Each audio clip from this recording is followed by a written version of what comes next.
Appreciate that, Cody. He's on Facebook checking, making sure I'm good. Updating stream details. Okay. Try it now, Cody. I got a little giddy. I'm sorry for you two for being late. Um, I just was so excited and wanted to hop right in. I probably should have took a little more time to check everything out, but I think I'm gonna be able to pull up the comments here on. There we go on TikTok. Let's go. We got people on TikTok. Hell yeah. Johnny says Texas. Luis Martinez throws up the H. Appreciate it. Aaron Boy 25 says hi. What it do?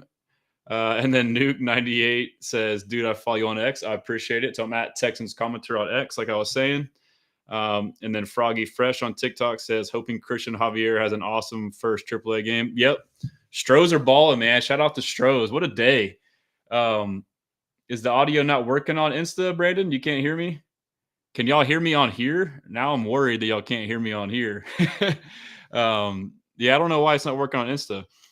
But then, yeah, the Stros are balling, dude. I mean, the AAA Astros, best record in the AL, dude. That's crazy. I mean, they could be even better, but yeah, how can you not be excited to be an Astros fan or a Houston fan? Speaking of, Houston fan on TikTok says, yo. But yeah, so I'll try and just meander through all these apps. But like I said, if you want to comment or get your comment on the screen, the best way would be Facebook. There's Cody Burnett. Shout out Cody Burnett. He's Mr. Optimistic. His name is Cody, but he's also a great person to follow with Texans content. He crushes it on Twitter. And then Brandon Halam. I assume that's how I pronounce your last name, but he's the OG in the chat, dude. He's on every stream. Appreciate you. And so there's Cody hopped on his YouTube, Mr. Optimistic. And then Brandon says the YouTube audio is fine, but yeah, so I had to crack a beer for this, man. I'm just hyped. I'm excited. Okay, so Perry, my guy Perry. Perry, I don't know how to pronounce your last name. I'm going to guess Shirzad. Let me know if that's right or wrong, but Perry's my guy. He's a photographer and he's in the Coast Guard. He says he can hear me on IG, so thanks for tuning in, brother. A couple more comments on IG. Let's see, who did I miss? Trends Chris, are you going to training camp? Yeah, I'll be there. So I got tickets to 2 of them, and I try to go at least once. It's just like crazy, with an actual job, and then obviously kids and family to go, and it's hot as hell. And honestly, too, like posting and stuff, it's hard to kind of stay at it when you're there. But yeah, so I have tickets for 2 dates, and I've already had one person give me tickets to give away to someone else. So I think I'll do a giveaway. I don't know if I'll do a giveaway, but I'll make a post tomorrow. And I don't know if I necessarily need to do a giveaway or if it's just, hey, whoever wants them, or do like a trivia question. But what I think I want to do is, like, on Twitter, make like a thread, and it'd be like the exchange. Like, I have no problem. Like, I'm on my phone all day doing this, to be like the middleman to like broker if someone can't make it and you want to make sure someone can use them that would appreciate it. I'll probably do something like that. So if y'all are going to be at training camp, man, and if I'm there, I'll let y'all know when I'm going, but would love to meet some of y'all. So Life of Joe on IG says, been a long off season. Facts. But if you're someone like me, it's been long, but at the same time, it hasn't been that long because I'm like, consuming stuff 24/7. And then Ethan Tosh says, heard on IG. Appreciate it, brother. All right, let's see. And then Perry says, oh, crack one with me. Let's go. And he says his name is pronounced Shirzad. Okay, gotcha, bro. But yeah, so obviously, I'm not credentialed. I'm not a media member. I'm just a fan who thinks he is. So I wasn't there at practice. But luckily, with the way technology is, and us fans being fortunate to have so many great beat writers, you can almost feel like you're there to a degree following those guys. And they'll kind of give you the rundown. They'll be able to post clips. Most days it's only like first half of practice, individual drills and stuff like that. But then they're able to kind of like give you the play-by-play on some of the, actual team drills. So we can go through that. I mean, really, I think the best way that I like kind of recapping stuff with you guys is just going through my Twitter timeline, because I freaking post everything, but it serves as like a good resource. So, and obviously I post stuff on Instagram, TikTok, YouTube, Facebook. But if you ever like wanting to like, if you ever want to get caught up on the day, just go to my timeline and scroll. And also I have my website, HoustonStressens.com. You know, I wish I had more time to do all this, or wish I had like a team. I need to find a way to kind of optimize this, because, you know, I feel like the content I give, obviously, you know, to an extent, some people like it, with like my perspective and lens on it, but I love writing a lot. I wish I was able to do more articles. Like right now, like I wanted to do an article on, you know, diving into the numbers last year of the offense and how well it did or didn't do with the zone running versus gap running, which I've talked about on here a lot, which is what we project that the new offense with Nick Caserio will do. And I wanted to do like a deep dive, and I want to recap the article I did. I'll probably do a live just like on a random day, just going over my article about the CJ Stroud being the most pressured quarterback and whether he was responsible or not. And that was like a big rabbit hole, and I learned a lot of stuff and honestly forgot what I wrote. So I need to go back through to refresh. I think that'll be good, because obviously the offensive line is going to be the biggest question mark in training camp. So it'll be good to kind of rehash what went wrong last year and, you know, be ready to look at this year. But forgot where I was going with that thought. But yeah, so yeah, I said I want to write more. There's a lot of articles. You know, I don't know if like the news articles, like breaking news, would do much, but you know, I'd like the analytical pieces. Like I could write one, and I like the articles too that I write that kind of aggregate, because everyone kind of consumes stuff differently. Some people are visual, some are audio. So shout out to on the podcast, if you're going to listen to this on Spotify or Apple, the Second or Guessing podcast. I myself enjoy podcasts. You know, if you're like doing yard work or working out, you just pop it in. If you're working and just kind of listen to it in the background, hopefully I don't put you to sleep if you're listening that way. But also too, like, you know, reading, and I like to do the articles where I embed a bunch of tweets. I basically aggregate everything I already aggregated on my timeline, but then kind of write it and, you know, embed tweets to support, you know, thoughts and opinions. So I like that as well. But on IG, we got 713 Alejandro says record prediction. I think we'll get 13 wins, man. I think we could get up to 14, and I would say 11 is the absolute floor, but probably 12 to 13, but I'll say 13. And then Christopher Fred on IG says, please tell me Mixon is just hurt and not participating in camp because of personal issues with the team, like a holdout or something. I don't know for a fact anything about it, but if I'm going to speculate as a fan, someone that follows the team closely, um, there's going to be nothing wrong with him financially, and it's NFI, so it's non-football injury. But I wonder if they found a loophole to put him on there, if it's more advantageous to do it that way or not, as opposed to the PUP list, and if that allowed him an extra spot. It's probably just making sure he's good for training camp. He's a vet, like we know what he is. He was one of our best players on offense last year. Back over on TikTok. So I'm having to read them from my phone right here. So it's like Inception with like the camera and the camera. But let's see. Nuke says he's Krasin's on X. Okay. And then let's see. Mr. Rap a Lot says, love your content. I appreciate it. And then what else did we get? Mark the Shark. What's up, brother? That's one of my OGs on TikTok. He says, have you tried to get a media pass? I have. I've talked to them. Last year, they said I could potentially get into a couple games. I applied again. You know, like I kind of go back and forth on if it's something that I really want to do or not, because I feel like it would take away from like content I provide. I would kind of be distracted. Whereas like if I'm at my house or at the office, I can kind of lock in, you know, like especially the interviews, I can clip them right away and stuff like that. But it would be dope to be there to observe stuff, to give you my observations firsthand, as opposed to secondhand from, you know, piecing stuff together.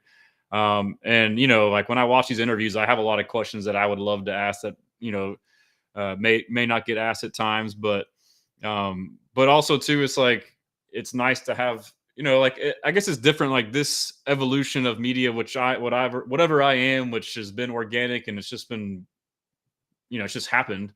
I'm a fan, you know, like, so I wouldn't be like your prototypical, you know, professional journalist, but at the same time, I'm not just like, you know, rose colored glasses and, you know, glazing. Like, I mean, some of y'all might think I do, but like, at least in my opinion, if and when I do glaze, it's because I believe, you know, what I'm saying. It's not just because I want things to be a certain way. So I've gone back and forth. I don't know if I'll try to do the game thing this year or not, but I do have a tweet fired up for if and when I ever do get in the press box or whatever.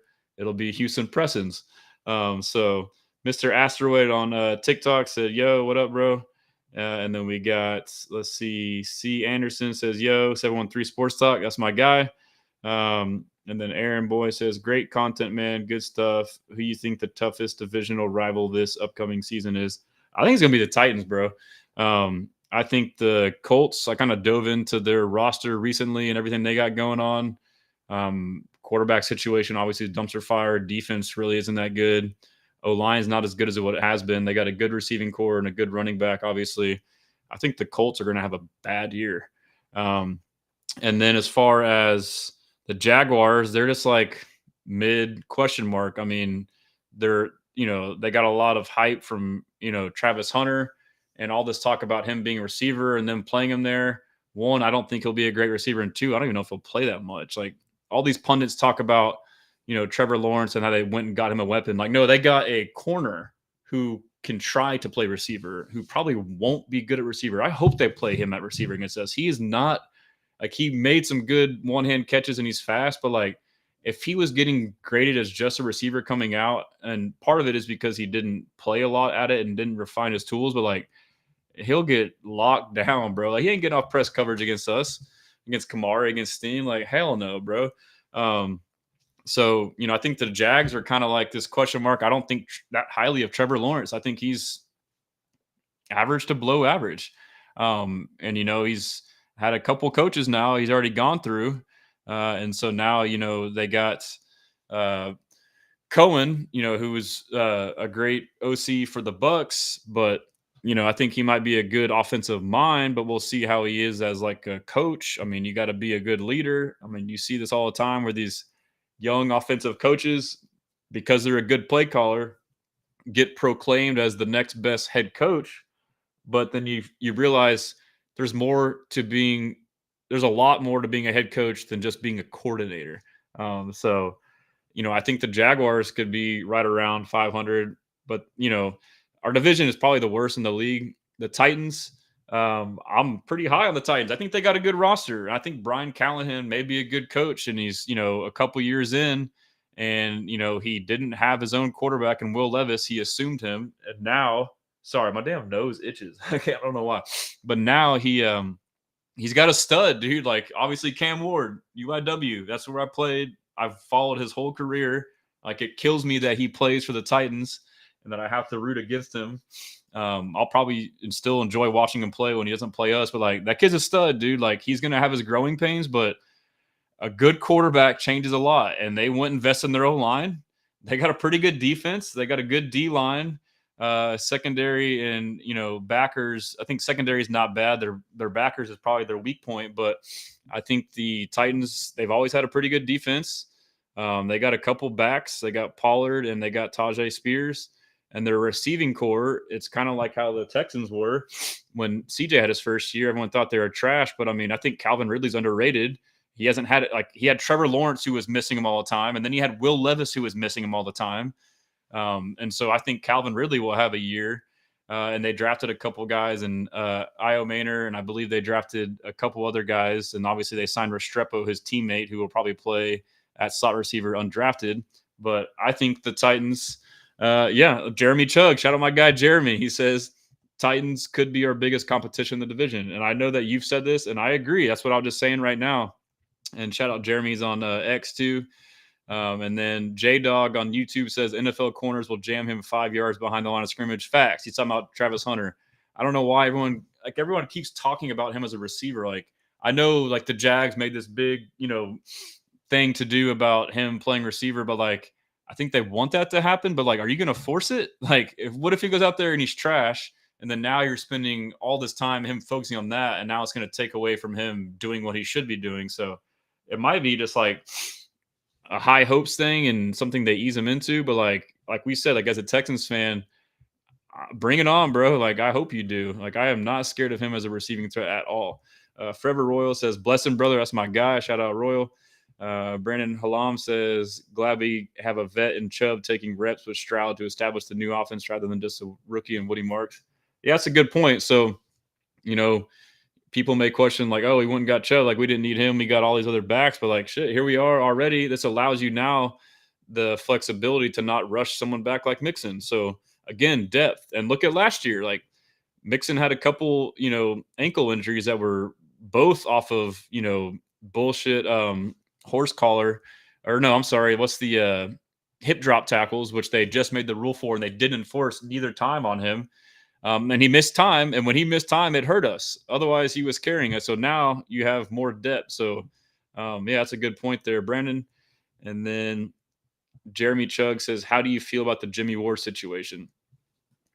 I really don't know how to feel. Like it's tough. It's weird for me to talk about stuff like this because we don't know all the details. I mean, there very well could be info out there that we aren't privy to. So, I've learned it's best to like reserve judgment on speaking too much on it on either side. Like you don't want to proclaim like because we don't know. Just like with football, like you think you know some things, but if you haven't seen it, you don't know. This is like that times a million, and it's a much more sensitive topic. So I think, the comments made today by DeMeco and Nick Caserio, both, they were on sync, basically saying they'll let it play out in the legal system first. And I thought DeMeco stood up for him. DeMeco says he's the guy that he's known the longest in this league, and he's never known him to be, I'm pretty sure he said something along the lines like he's always been a good character guy. I thought he had a good statement. I was pretty neutral. Like I think he showed a way of showing support without being overtly that way, where potentially it could, cause people to be upset or whatever. But yeah, I mean, they have to let it play out in court. Let the facts come out, and if he's guilty, then it's probably one thing. And I don't know why my freaking nose is itching. I'm so sorry. This is crazy, dude.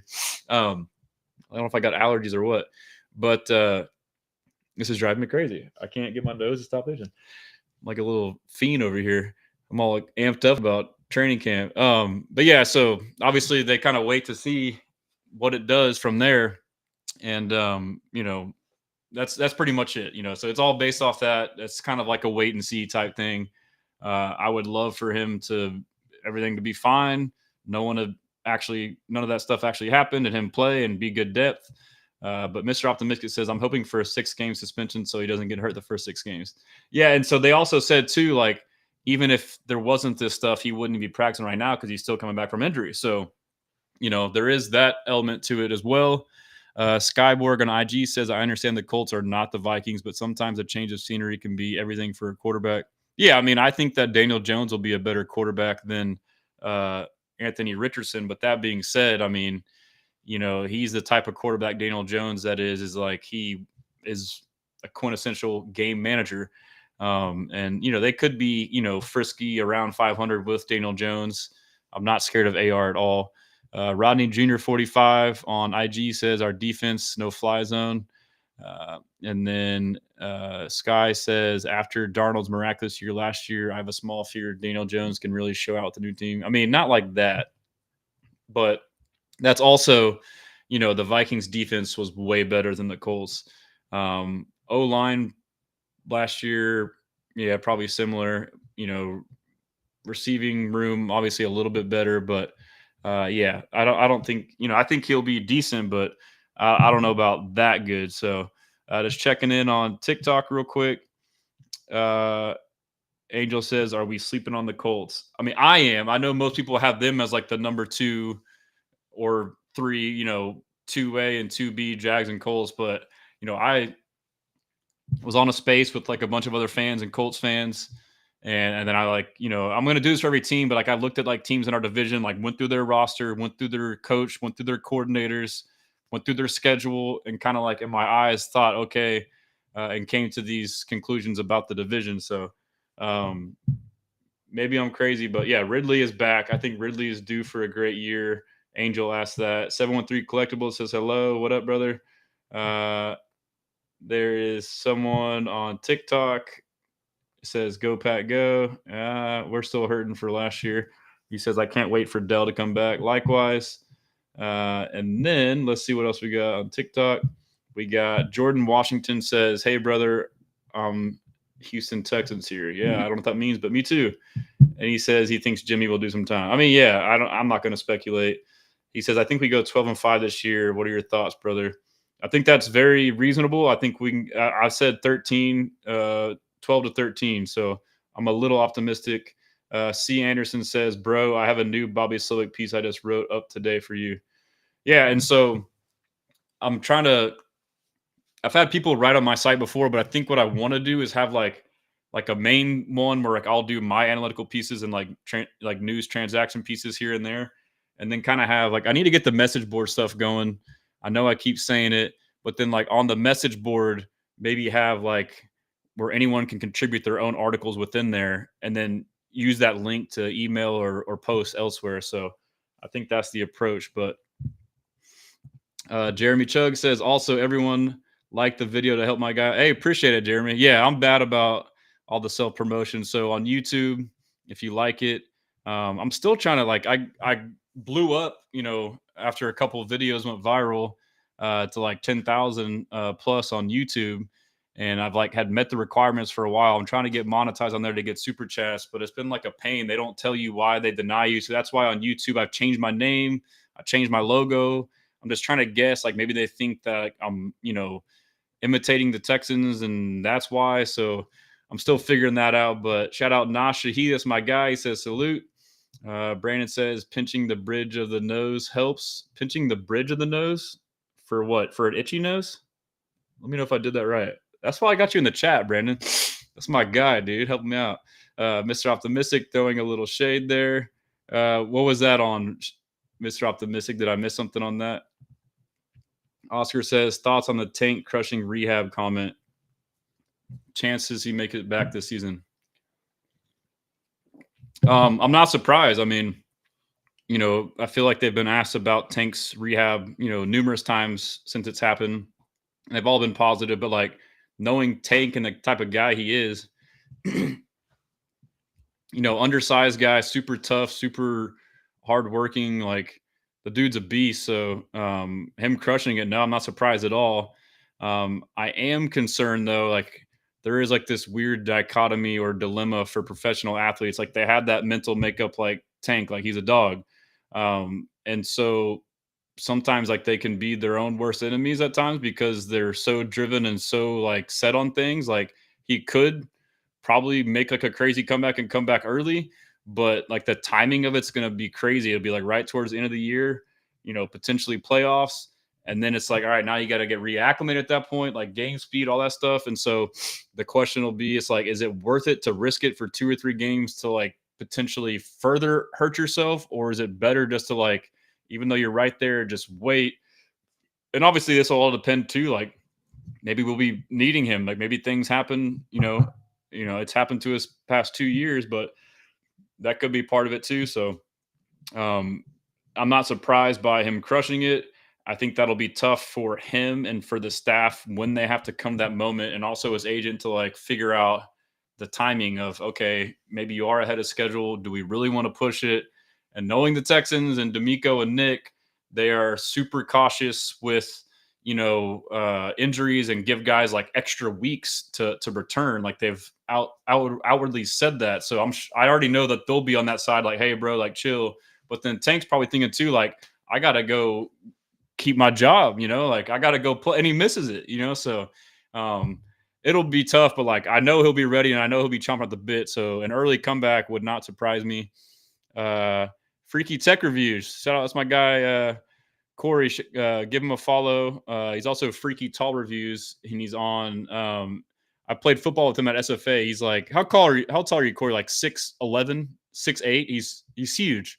And he has a page where he does like reviews for big and tall, and he does like content too. So drop all your stuff in IG, and I'll read it out. And tell me how tall you are, Corey. Between Will Anderson Jr. and Hunter, who's got a bigger hog? I should have known it was something like that. Yeah, you should give him a follow. He's a funny guy. If I had to guess, it's got to be Daniil Hunter, dude. I mean, he's got some pythons. But Will did put on some muscle. They both put on some muscle. So, yeah, our defensive ends are stacked.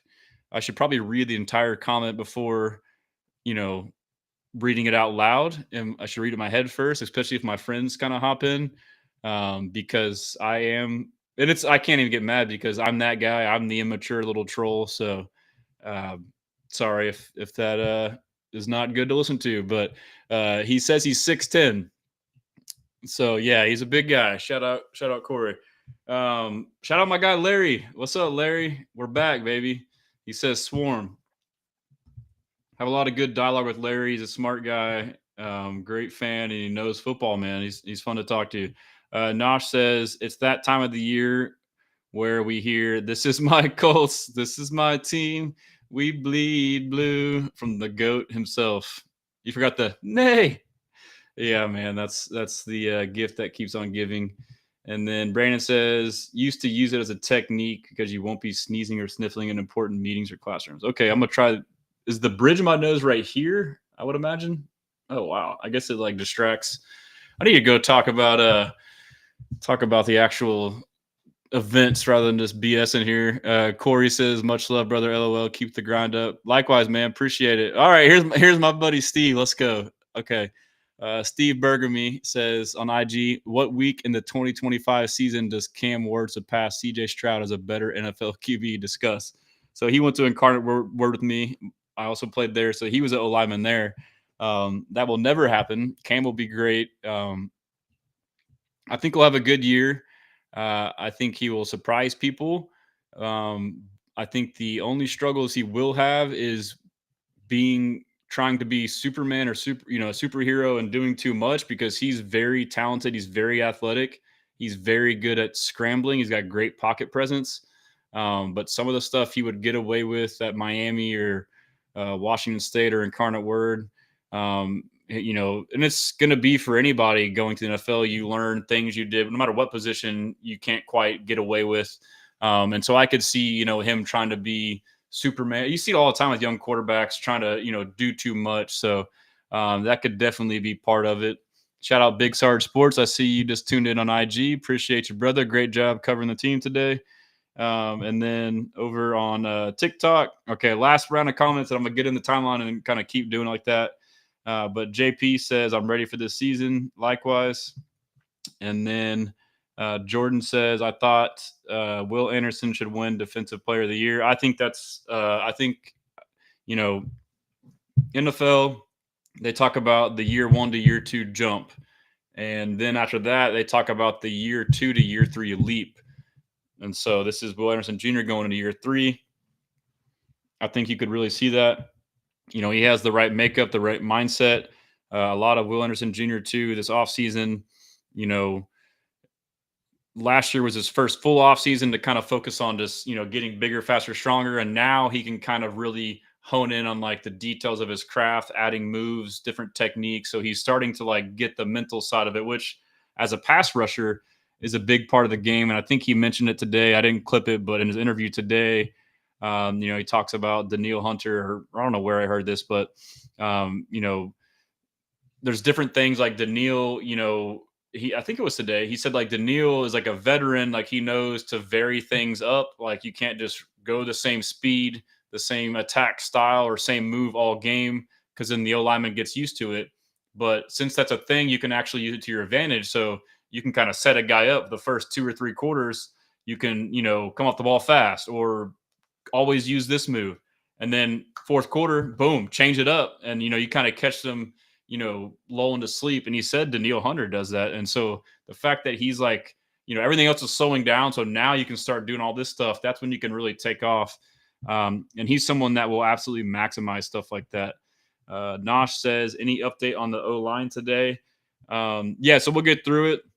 Local reporters reported the different combinations. I cannot stop itching my nose. This is crazy.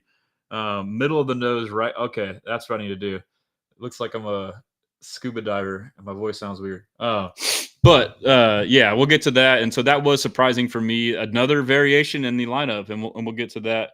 But yeah, let me just hop over to the timeline. Let me get this Instagram minimized so I can still try to peep comments on there when they come up. I appreciate all you guys tuning in. This is my favorite thing. I'm glad I got TikTok and Instagram connected today because um, I just love the interaction, man. It's dope. Like I love just the back and forth. That's what I could do this all day. That's kind of what we do online. We all talk to each other. So whether it's via comments or whatever. But let me see here. Let me get this back over, and I will share my screen. Let's do something like this, and we'll share screen X. And hey, that's pretty dope. Okay. Hey, there we are, engineer. You're late, bro. That's 5 demerits, man. Shout out, engineer. Super Bowl season. Facts. Let's go. Uh, Steve says better GM, Jerry Jones or Bill O'Brien. Bill O'Brien. But yeah, Jerry Jones. He had me cracking up on his first day. They reported the day before, and they, all the clips of him. The way I kind of like took that as a Texans fan is I'm very happy, to have Nick Caserio as our GM because Jerry is the GM and owner, and then the McNairs as the owner of the Texans. So he was saying some wild stuff, about his whole thing is like he has this ego where he doesn't want to pay players, so he waits and waits and waits, and then he ends up paying them way more than what he would have if he would have just done it to begin with. And then the whole time you have this riff and unsatisfied and unhappy player. And so then like it could, potentially affect the morale of the team. Like the way he handles business is terrible. And then Caserio does it the exact opposite. Hey, you're a great player. You did things the right way. Okay, I'll pay you right now as soon as I can. And at the time, maybe be an overpay.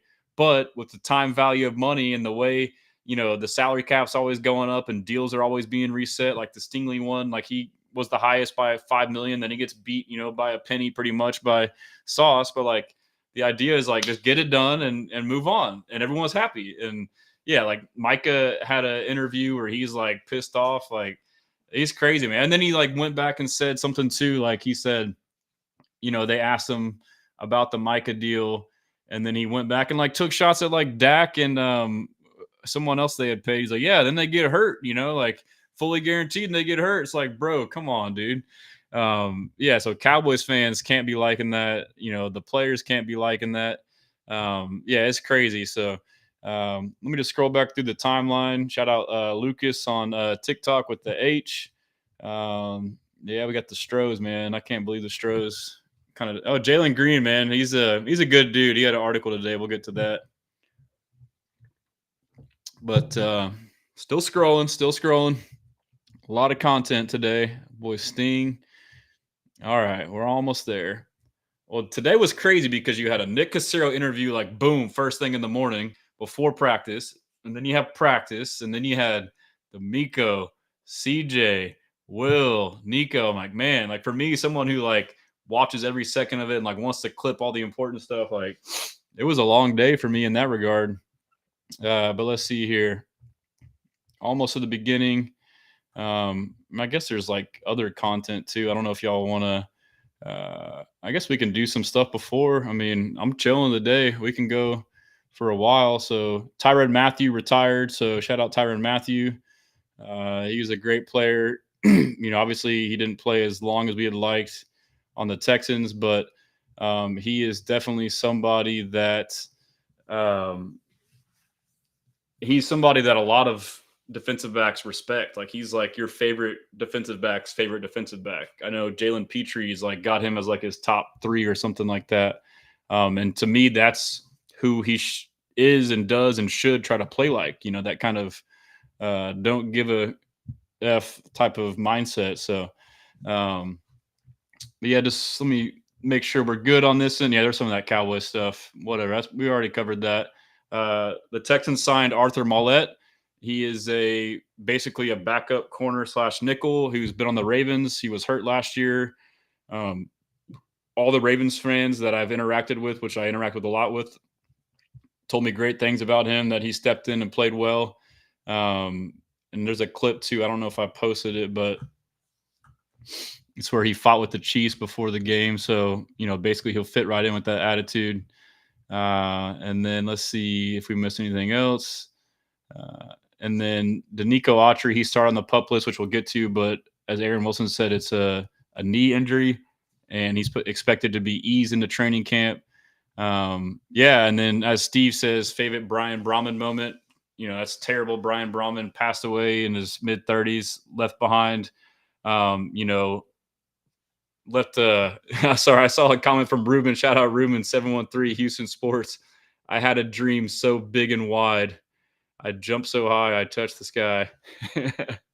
um, but yeah, Brian Brahman, R.I.P. Man, terrible.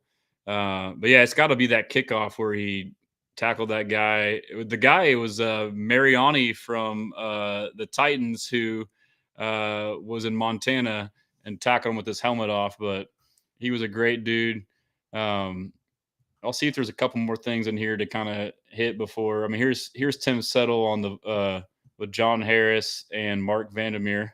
Yeah, just overall, just a scheme wise, I feel like it's more like they look more of a unit. They more look in sync. I feel like the new offense that we're going to run this year is going to be beneficial for them. I'm excited. This is like everybody else. We go against them. We see it. I definitely, it's a big difference of what we did from last year, but I'm looking forward to seeing it against another team. Definitely have hope, and I definitely love what I'm seeing, especially from the defensive side of how the offense is operating now. You watch. Yeah, it's great to hear from like the defensive side's perspective. So like he's basically saying like the main thing is like he said they're in sync. I mean that was the biggest thing, and they're a unit. Like last year, offensive line in particular, they were out of sync and they were not a unit. It was discombobulated. It was unorganized. And so from his perspective, again, we can take it with a grain of salt, like it's a player, but like I take them for their word. I mean, that's what they see and believe. So it's cool to see from that perspective. Shout out Will Kunkel. I see you on IG. That's my guy. If you don't, go follow Will's new YouTube. He's restarting a new one. If you just go into YouTube and type in Will Kunkel, he's doing a great job with all of his content. We appreciate you. Just a couple more comments to catch up on. Let's see. Yeah, Royal says Jerry not even hiding it anymore. Royal says he don't give a damn. Facts. Engineer says imagine Micah comes to Houston. LMAO. I mean that could happen. We signed Hunter to a 1-year extension, and now Micah will be coming up. Him and CJ are best friends. You never know. Caserio will pay guys. Engineer says the Astros are legit dynasty. 17 players on IL and they're the number 1 seed. It is insane, dude. Like the pitchers they've won with, the position players they've won with. Culture, man. It's awesome. It's great to be an Astros fan. Oscar says, when do they go full contact pads? I don't know, but from my experience playing football, high school, college, you usually have like a ramp up phase of like at least 2 days, if not 3. And sometimes you'll go shells, which is shoulder pads and shorts. So I would imagine that Saturday, the first public practice will be full pads. Engineer says he's a very good backup cornerback. I agree. Ruben's going crazy. Tell him to pause, J-Dog.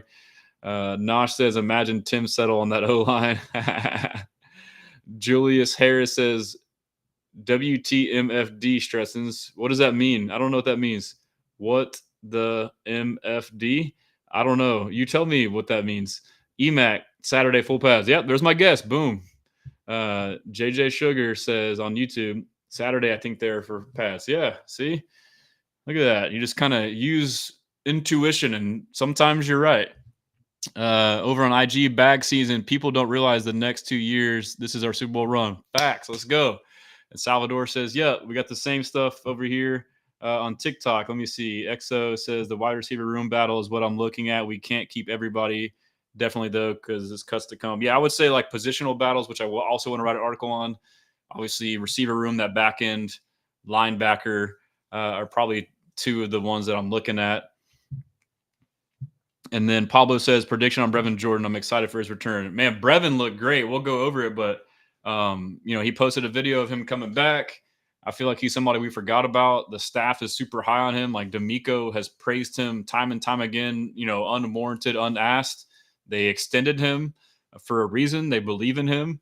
And then you forget how fast he is, bro. Like just that clip from today. I know it's like we're over analyzing like BS practice, but like the Texans showed the pass he caught from CJ, and the dude's quick. He still got it. So I expect big things out of him. So Corey Chance says, We have a 1 to 2 year window before we pay CJ to get this done. Is that C Money? Is that my guy, Corey Chance, my friend? Let's see. We have a 1 to 2 year window before we pay CJ to get this done. Cap is a problem. Good content, Garrett. Appreciate it. Yeah, and then I've kind of realized too, like I've been real big on the the Super Bowl window, but like what I realized when we extended Derek Stingley, obviously with the first round draft pick, you can exercise that 5th-year option. So you can actually, and then on top of that, you can backload the contract. So it may feel like, oh, we're going to have a $70 million cap hit on CJ Stroud in 2 years. Like, no, add a year, for the 5th-year option. And then you can backload it, like all these void years and stuff. So and then at that point too, and that's what we've done. You kick the can down the road, and that the salary cap's going to go up every year, and then salaries will go up every year. And so then by the time you actually start to take on a majority of that contract, it's more feasible at that point. So I think it will be a big deal, but not as big as we may think initially. We'll cross that bridge when we get there. Right now, we're trying to win. Product of the H says, straight up, I really think it's going to be considered one of the best in the league mid-season. I believe he's talking about wide receiver room. Yeah, and you know what? I was looking at it.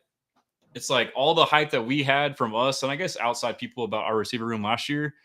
And then you look at this year, it's like this receiver room right now on paper compared to last year is way better.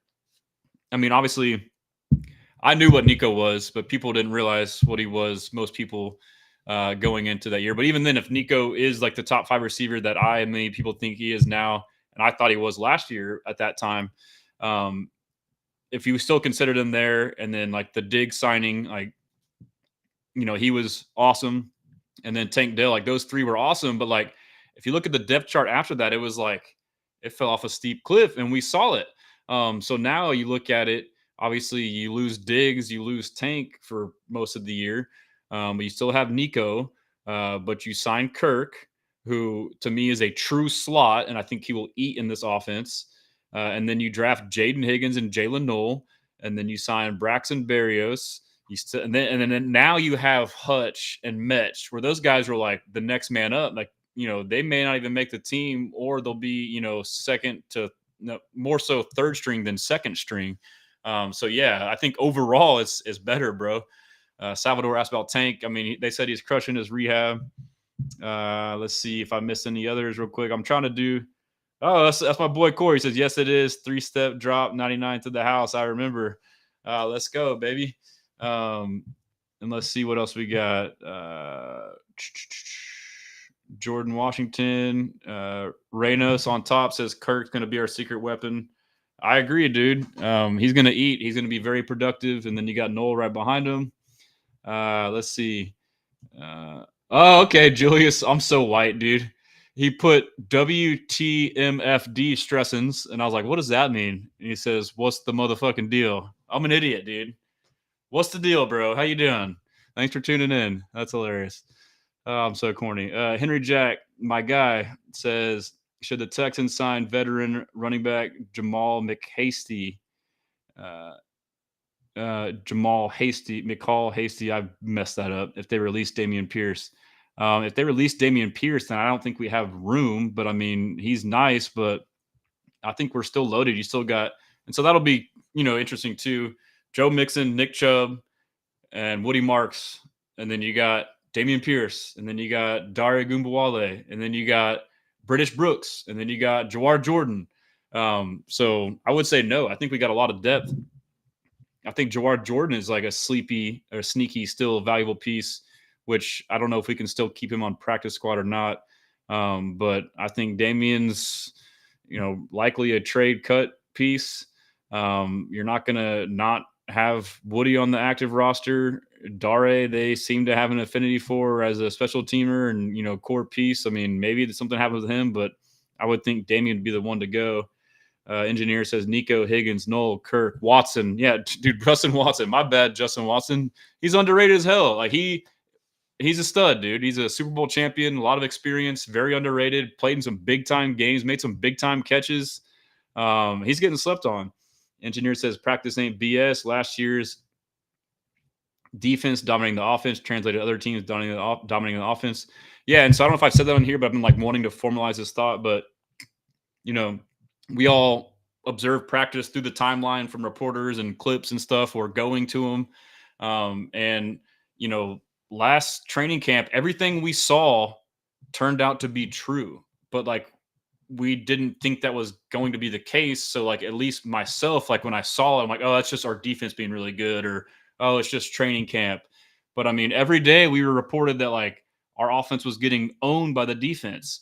And a big part of that was our defense being really good, but another part of it was our offense not being as good as we thought. And then like also too, like when we played the Rams in the joint practice, our defense dominated, but our offense got dominated, and we got dominated up front. The Rams had rookies, which the D line turned out to be great, but Braden Fisk and Jared Verse, Byron Young, who wasn't a rookie, but anyways, it was Braden Fisk and Jared Verse. Like they tore us up. Like these veteran O linemen, supposed to be a good O line, and we're scratching our head, and we're like, well, maybe that's just because it was practice, and they hadn't practiced together. Like it turned out to be true. So, I think that's something to think of. Like as we observe training camp, like I know like we don't want to overweigh stuff, but the way it was last year, I mean, even Kamari Lassiter, like in OTAs, like he was balling. Camp, he was balling. All season, he balled out. So like what we saw happened. So with that mindset, like as we watch practice, like what we see is what we get more than likely. So that's something to keep in mind. Nosh says DeMeco was shooting slow with a machine gun at the press conference. Bro did not hold back. Yeah, we'll get into it. I don't think that anybody, in my opinion, directly took shots at him. But obviously it comes out that way. It's just going to be that way when you praise someone else. But I mean, it's no secret everything that happened. And I thought it was funny with Nico. I thought Nico was like because he's such a nice guy. You just know how he is, that he was trying not to be rude, but you could tell he was like, thinking of the way to say things to not, have it be taken that way, which was pretty cool. Royal asked about British Brooks active. We'll go through the pup list here. Henry Jack, yeah, we talked about that. Engineer Damien is getting on my nerves with his injuries. He doesn't even get on the field. Definitely doesn't help. And he says, did you watch Kunkel's stream with Cecil? He spilled a lot of tea regarding DeMeco on the offense from last year. No, I didn't. I need to watch it. Henry says, should the Rockets sign Russell Westbrook to be reunited with KD? I don't know, man. I'll pass. I'll pass on that. But yeah, so let's get back. So we had sorry on TikTok. I'll get back in a second. Let's see what we have here. Tim Settle.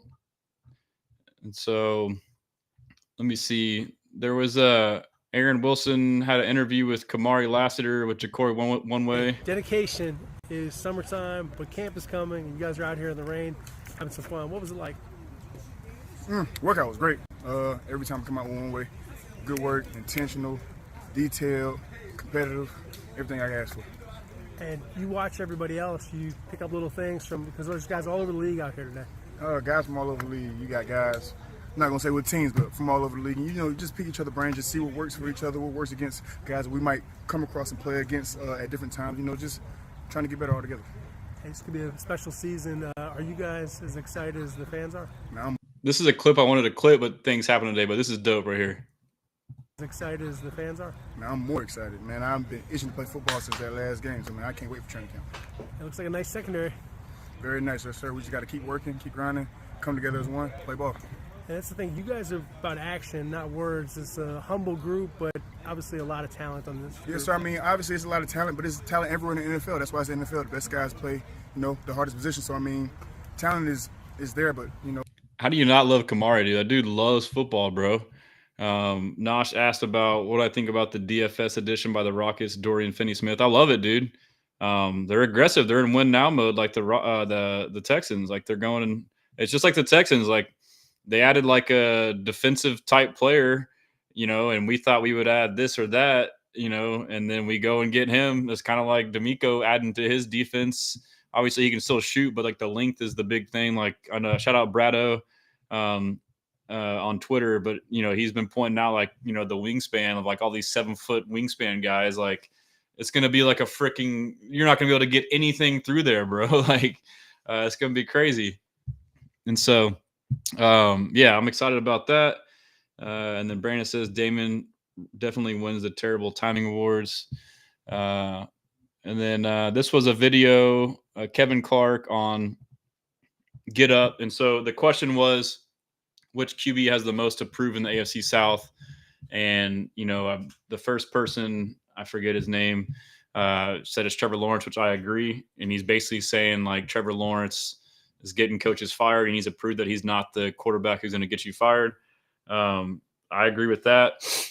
Richardson, to me, like, it's already proven that he's not good. So, but then Kevin Clark picks CJ Stroud, and the logic behind it about him needing to prove to be in the upper echelon, I get it, but I don't necessarily agree. But everything else he says, it's nice to hear national pundits say what we've been saying all the time on this stream. Let's listen to this. Of these guys, putting aside how I feel about Cam Moore, but that's just a Miami thing for me. But when I look at CJ Stroud, he's the only one who can get into the upper echelon of AFC quarterbacks with an unbelievable year. What does that mean? We know what that means. Josh Allen, Lamar Jackson, Joe Burrow, Patrick Mahomes. If CJ Stroud can build on what he had as a rookie, not the second season, a rookie, he can get on that trajectory eventually, even this year. He was the most pressured guy on the planet last year on throws over 15 yards. That's why his deep ball regressed. The protection schemes for the offensive coordinator were amateurish. The offensive line was amateurish. If you take a step forward, and they have some new guys across the offensive line, you can see a leap here that can get him on that plane, and that is special. I like C.J. Stroud. I think that last year was a tough year for him, but even still, they round up in the playoffs. I think he is a guy that is on a trajectory that, to your point, will put him in the elite amount of quarterbacks. Kevin?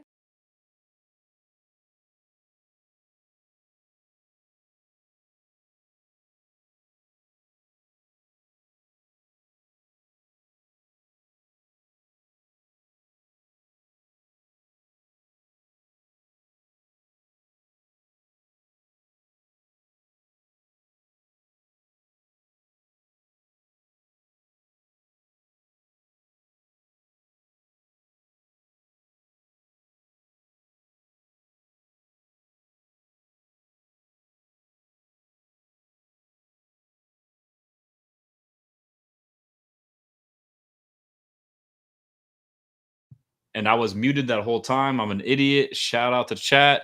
That's crazy. I'm an idiot. I was just saying first, Kevin Clark, I agree. It was amateurish. He said that earlier in the year. But yes, I was just reading some of the. No, you're not, Rich Boy J. I was muted. I'm an idiot, and I forgot to unmute myself. And then Forever Royal said, yeah. Anyways, so let's see. Y'all had some funny comments. Engineer said T-Law feeling the Sharia law. Nosh said Texans defense owns T-Law. Facts. That's some crazy comments, though, Engineer. Stroud says this is a good point, though. He says Stroud has the most approved because he's the only one with Super Bowl potential. I mean, I can get with that. Royal says legit deepest DB room in the league. Facts by far, dude, by far.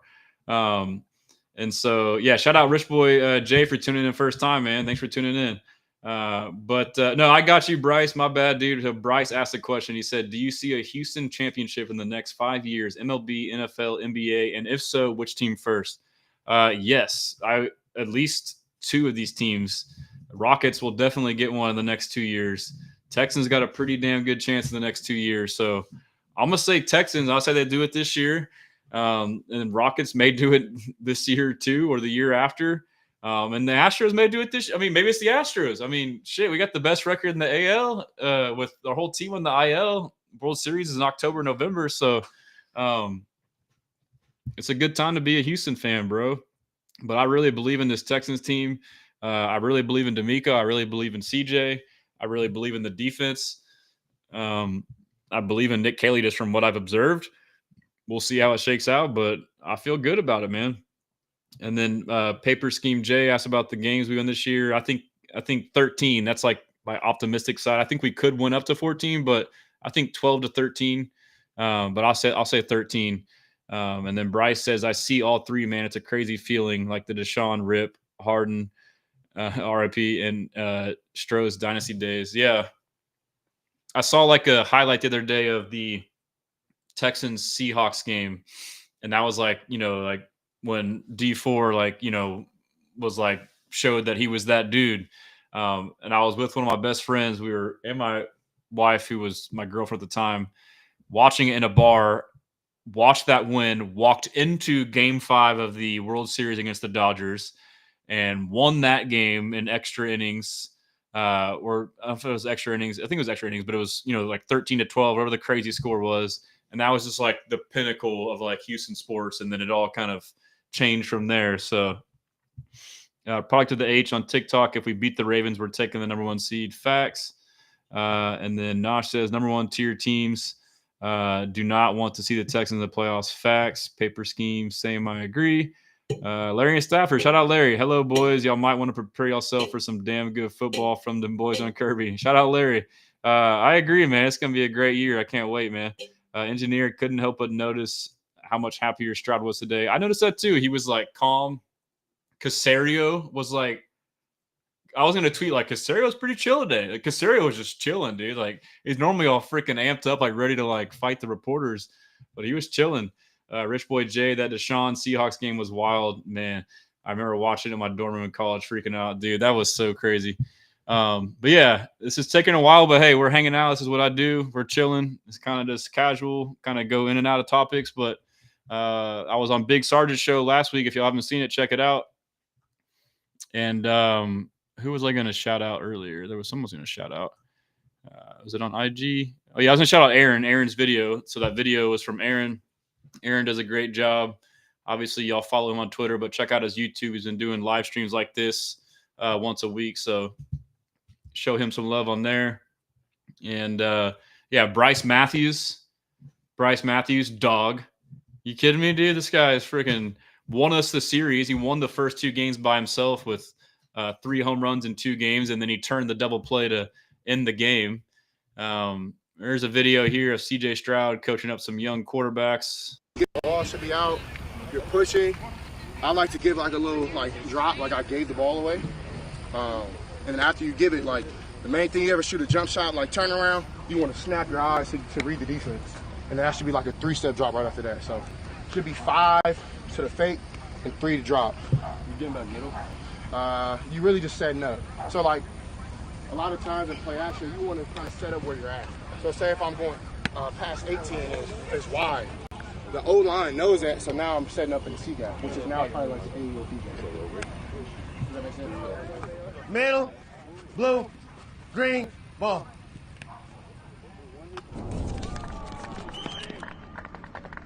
And so that was with Athletes First. So I think it's through, guys with the same agent, Elite Week. And I think Quincy Avery was the quarterback there, but they had college quarterbacks. But Paper Scheme J, should we be worried about Blake Fisher? I don't know about worried about him. I think we know what he is and was, but he obviously can improve. But like, we survived last year with him in the lineup, and he wasn't like stellar.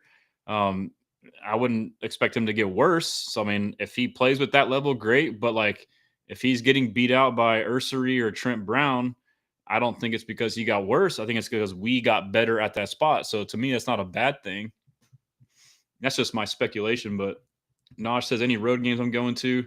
I really want to go to the LA game, but I always try to go to at least one road game a year. If y'all are going to any, let me know in the chat. Maybe we'll get like a meetup or something. Bryce says, what part of the schedule do you think we need to capitalize the most on? Weeks 5 through 8 looks like our gauntlet. To be honest, I haven't looked back at it in a while, but I know like when it came out, there's a lot of talk about, obviously, we were playing a schedule that, let's see, because we won the division, it's a first place schedule, so it's tougher, but I don't think it's as tough as people are saying. But I think week 1 is going to be tough. I think the Rams were one of the best teams in the league last year. They had the Eagles on the ropes last play of the game, almost won in Philly in the snow. And then we saw how the Eagles finished the season. They freaking owned everybody. So I think we can get to a hot start. I think after Los Angeles, I think we can kind of go on a run, maybe win those next 3. But obviously at Baltimore, here, let me see. How do I share this instead? Okay. As far as like the stretch, yeah. So, I mean, the byes early, Baltimore, Seattle, San Francisco, Denver. Yeah, I mean, the schedule, it's not bad, dude. I mean, it's kind of tough the first 2 weeks. Rams Bucks, and then kind of a lull with the division, Jacksonville, Tennessee, and then Baltimore tough, Seattle, not scared of Seattle. San Fran, who knows? So San Fran, Denver, maybe. Those are two like average to above average teams. Like we'll see if San Fran bounces back, but they weren't very great last year. And then back to 2 divisional games, which I don't think much of, Jacksonville, Tennessee, and then Buffalo, Indy. Buffalo, obviously good. I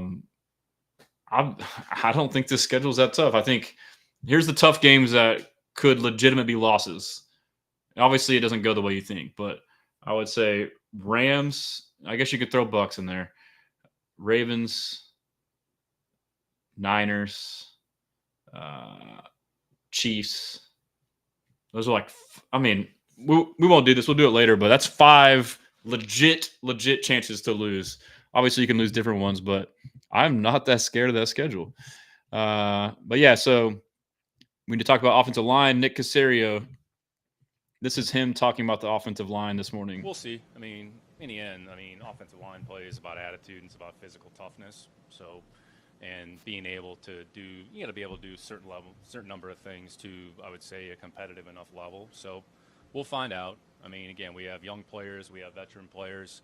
I think they have the right mindset. So honestly, it starts with Cole and kind of trickles down. But in the end, it's about the players and them relying on one another, then pushing one another and being able to go out there and perform. The offensive line, really, it's about 5 players kind of playing as a unit. There's a lot of things that are involved. There's essentially communication on every play.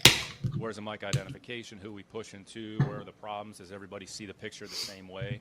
So everything kind of goes inside out, so relative to the communication. So we'll kind of see what that looks like. Understand each week's going to be a different challenge from the defense. Who we see what our defense does is going to be different when the Rams do. So it's just understanding where the problems are, get the information communicated appropriately, and making sure we're getting the blockers distributed appropriately. There are going to be times where the defense wins, and there are going to be times where, we win. So hopefully we're on the positive side of the ledger more often than not. So, we'll see how it goes in training camp. Excited for that group. It's a good group, so we'll let the competition come. You see how calm he is? He's never that calm. He's just whatever. Like, what you got? I'm good. I'm chilling. Great video, but all right. Well, so like basically they're saying the same stuff they've been saying the whole time that, they're telling us, what it was last year. It was coaching and scheme, and they went from an O-line from what we saw, and what they saw too was a bunch of individuals is what it appeared. So now we're just going to focus on getting the basics down, being a unit. We're not worried about superstars and this and that. At the very least, get that, and then we'll take it from there. And you can't do shit if you don't have that first. So I love the approach. It's about attitude and physical toughness. It's about 5 players playing as a unit. I agree 1,000%. Ethan Weber, shout out Ethan on IG. He says you go into any of the training camps in person. Yes, I'll try and let y'all know. I have tickets to several. I don't know exactly what days yet. But yes, I'll definitely go to at least one. I fear the Lord 12 on IG. What do you think our odds are on winning against the Chiefs in Baltimore? I'm confident. Like, we can win both. I definitely think we win at least one of 2 of those. So that'll be a big thing to kind of do that to kind of silence. Oh, dude. Okay, cool. I looked at the live viewers. It was 666. Tripped me out for a second. We're up to 693 now, so we're good. I was about to say, someone join real quick. And then Engineer says Bryce carried that series. Yep, Bryce Matthews. Larry says the whole offseason there was a different energy about the Texans, and I think the carryover is going to be into the season. This team has all the parts, the Ferrari to drive on the Autobahn. Facts. And like from listening to the players talk about it, like they know we're right there, and they all want the same thing, a Super Bowl. So they're all locked in, bro. Nosh says I'm going to the Ravens one. Dope. I've been there twice, so I'll let you go. I went in 2012 playoff loss, and I went in 2023 playoff loss. So that's all you, bro. You got to bring home the dub. Bryce says might try Seattle this year, but I'm going to go to at least one this year for sure. Seattle would be dope. I still don't know why it's a Monday night game, but that would be dope. And I kind of use Texans or even Houston sporting events, but mostly Texans as like a way for me to like travel the country, like go to new cities and check stuff out. So it's always fun to do that, make a weekend out of it. Nelly says, I'll be at the home opener in the KC. Dope. That'll be dope. I would love to go to either one of those, dude. Arrowhead was like a bucket list. Rich Boy Jay, do you think this year's schedule is more difficult than last year's? I think it might be easier, man. Maybe it's slightly harder, but like we just walked through it. Like I'm not scared of it, dude. Houston sports fan, off topic. I live in DC and they're already upset about Laramie. Oh shit, that's funny. What are they saying, bro? Tell us. Is it like him not practicing or something? Engineer, the fact that they gave Higgins a fully guaranteed contract and is so high in him makes me feel like this guy's a top 10 receiver. Yeah, dude. I mean, they showed us like they've been like guys they have conviction in and like reward. You know, it turns out pretty well. Like defense, you draft Kamari and you draft Kalen Bullock. And so like even with this year, like guys like Woody Marks and Jalen Smith, like I think they're going to be studs too. Larry says, from the free agency to the draft, the OTAs and minicamp, and today, first day, DeMeco said it was one of the cleanest practices ever. Yeah, so I don't know if I clipped that, but that was something I was on a show earlier and pointed that out. And that stood out to me. And he said it multiple times. Like he started the interview saying he was very impressed with like all the communicators, the quarterback, the Mike linebacker, and like the gunners, like the people responsible in each unit of like, you know, communicating. And he says like, obviously it's a long off season. You're used to as a football coach when you come into a camp early on that you kind of have some rust and you got to learn how to do football again. But he's like, we basically hit the ground running. So, and he basically, you know, credited that to the coaches and the players being locked in. And that was very reassuring for me to hear. So when I was watching the quarterback series on Netflix, which I'm about halfway through, but episode 1 or 2, you know, the Kirk Cousins with the Falcons is on there, and their OC was first year OC from the Rams, Zach Robinson, just like us, Nick Caserio.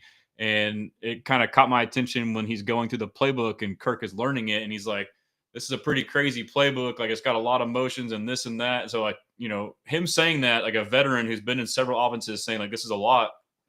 I was like, okay, it's going to be a lot to learn. And then they show the game against the Steelers in like week 2 or 3, where they show the motions that he's talking about. And the guy motions too soon. And so when the ball snapped, it hits the tight end and the ball falls down and TJ Watt picks it up. So like it kind of clicked in my head that, you know, we should prepare for, you know, some of these things to happen and not get pissed off and know that it's normal to have operational stuff happen in a new offense with a lot going on. It's something that's complicated, but it's not. Like at first it is.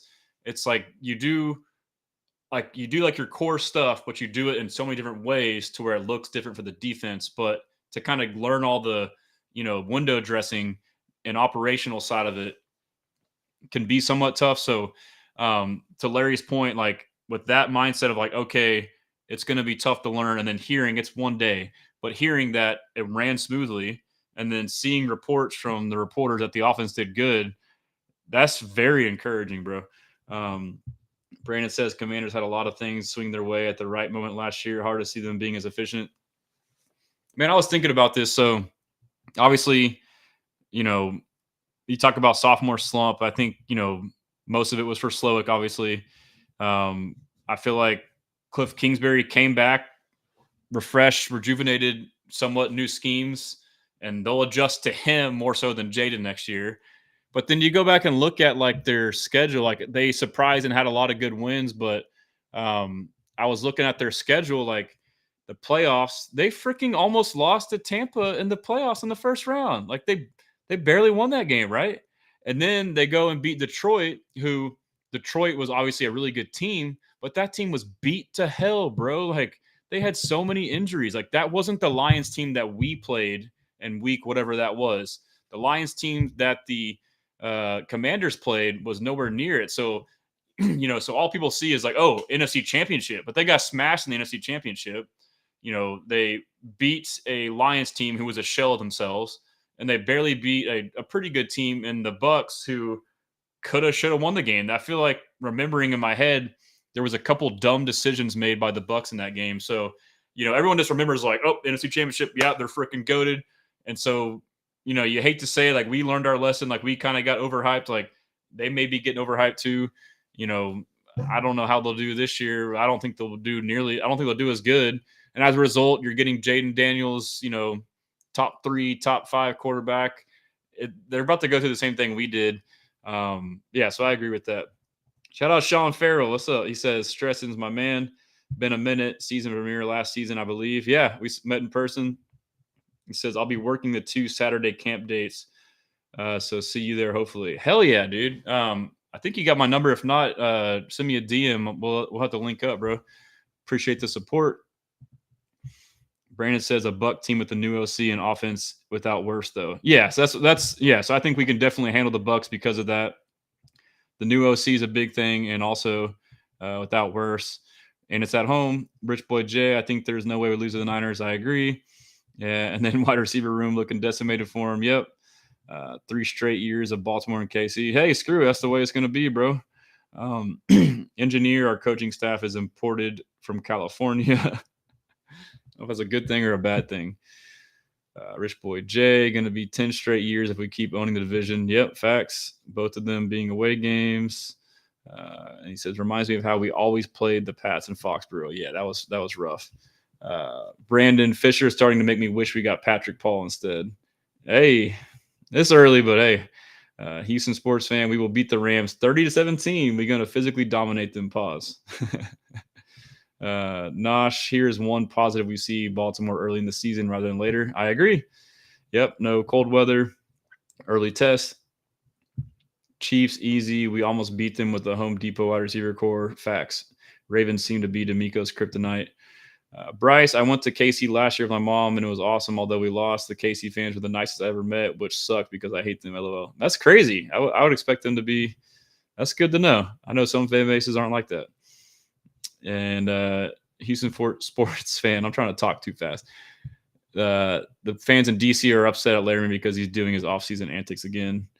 CJ Tom Brady Stroud is what engineer says. He says the Commanders fan was telling me that they had the luckiest season because of the probability on some of their 4th down conversions. I'll look up the stat. Facts. I mean, yes. They were super aggressive, and it worked more often than not. That's a great point. That's variance, right? Like that can, if that regresses by 20%, they lose 3 or 4 more games, or if like 3 or 4 of those plays go the other way, you know. They only beat Tampa because Baker fumbled the ball in Tampa's. That's what it was. Yeah, on his own 20, right? That's what it was. If Baker hadn't fumbled it. Exactly. I knew it was something. Yeah, so they go from, losing a wild card game to making it to the NFC Championship, and that's all you hear. NFC Championship. Like, come on, dude. Like, you got to go back and look at this stuff. Too surface level. Nosh, Bucks beat themselves in that game. Facts. Sean, don't have your number, but I'll hit you up in your old TikTok thread. That sounds good, bro. OG says, hope to see you in SoFi week 1. Man, I hope so too. I gotta work on the wife on that one. Rich Boy J, my biggest hope this year is for CJ to have real wide receiver 2 through 4 in the playoffs. Facts. That's all we need, dude. He just needs a couple more options besides Nico. Brandon, I think that's part of why Caserio made a bet for their 2026 picks. That's a good point, dude. That's a great point. That's like Raphael Stone, Everyone thought his trades were bad, but it was pretty smart. Ethan Weber on IG. I went to Arrowhead for the divisional round last year, met up with a bunch of Texans fans. It was so cold. Definitely messed with our guys. And I don't know if I'll ever go to that cold a game again. Yeah, I mean, that Baltimore game I went to the year before the playoffs was cold. That's the other thing, too, is, you have to learn how to play and coach in the cold. And he says, Bills have easiest schedule. They'll be number 1 in the AFC. League saying sorry to them for screwing them in the KC playoff game. Yeah, I need to look at their schedule. And someone asked about the Bills. I fear the Lord. We beat the Bills. We beat their ass at home last year. We play them at home again. Like, we made Josh Allen look silly, bro. Houston sports fan, what would you do if CJ won MVP and we win the Super Bowl? I don't know, dude. So I said I'll change my name to Houston Blessings if one of 2 things happens first.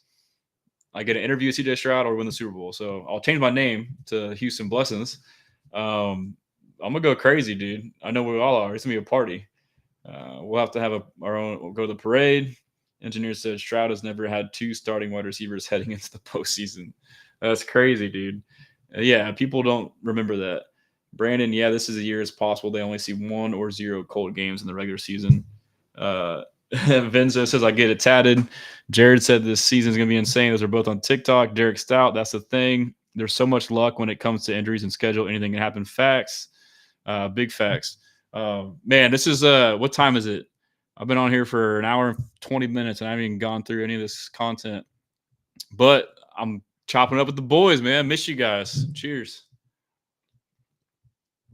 So Aaron Wilson reported out the PUP list. He said, so Joe Mixon was placed on the NFI list. We kind of covered that. I'm sure it's just who knows, like I'm sure everything's fine. He said multiple players, including Tank Dell, DeMeco Autry, Damian Pierce on PUP list, physically unable to perform. Christian Harris was not. Henry Toa was active, as well as Jalen Knoll, Braxton Berrios, Brevin Jordan. So Jalen Knoll had a hamstring. He was back practicing. Brevin Jordan back from the ACL. Berrios, not sure what he had, but he was back. Christian Harris was back, but then he didn't practice. So that's kind of weird. But here's the PUP list of all the players. We signed Arthur Mollett, and then we waived Key Drain. That's funny. I'm sure it's not how you pronounce it, but the way I'll pronounce it as a white dude, Key Drain. That's kind of funny. It's like a drain that's like a key. He's from Southeastern Louisiana. That's South End Conference. But for the PUP list, DeMeco Autry, knee. Aaron Wilson reported that he's nursing to come back from. And Derek Barnett, I'm not sure what's going on with him, but I'm not worried about it. Trent Brown, obviously patellar tendon. But, supposedly I think Aaron reported he's working out, so he'll be back soon, hopefully. Eli Cox, the center, undrafted center from Kentucky.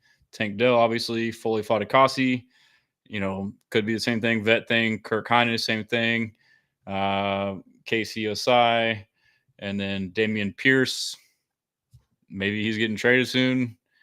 That's kind of odd that he's still on there. I mean, he didn't really do much in OTAs, so you kind of wonder with that. JJ Taylor, and then I forgot JJ Taylor's on the roster. I know it's, obviously a lot more players right now, but Jimmy Ward, he's still coming back from injury, and obviously he has, the legal stuff to sort out as well. And then NFI is Huzzy and Mixon, so that's that there. And then I'll get to the comments. I'm going to try and get through a couple of these tweets so we're not here for 5 hours.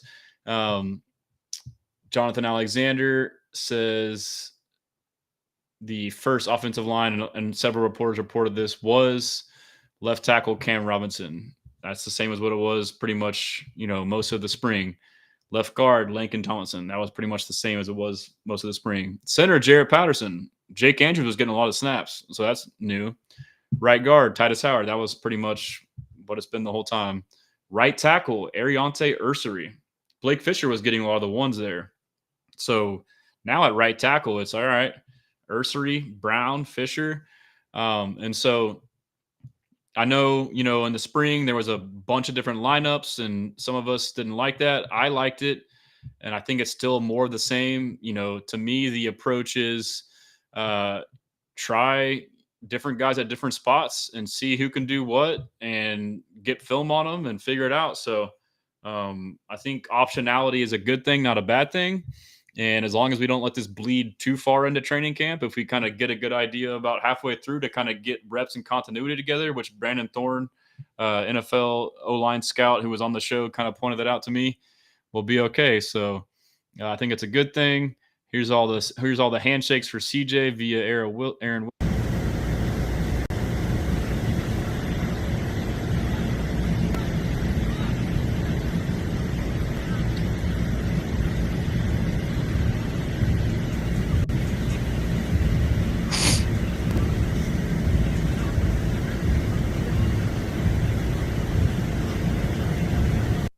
With the running backs. I feel like I got to sneeze.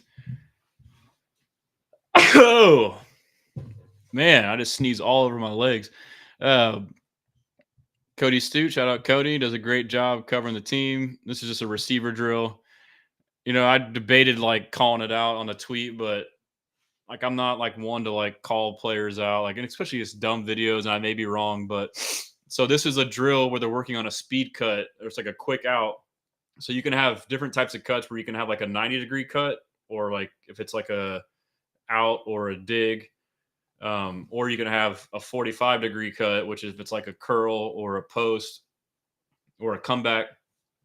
But you can also have on a 90-degree cut, you can do a speed out where you roll into it. Some coaches coach that, so you don't go straight and stick. You kind of roll into it. So this is what this is. It's like a speed out where you're rolling into it. So they're going around a hoop.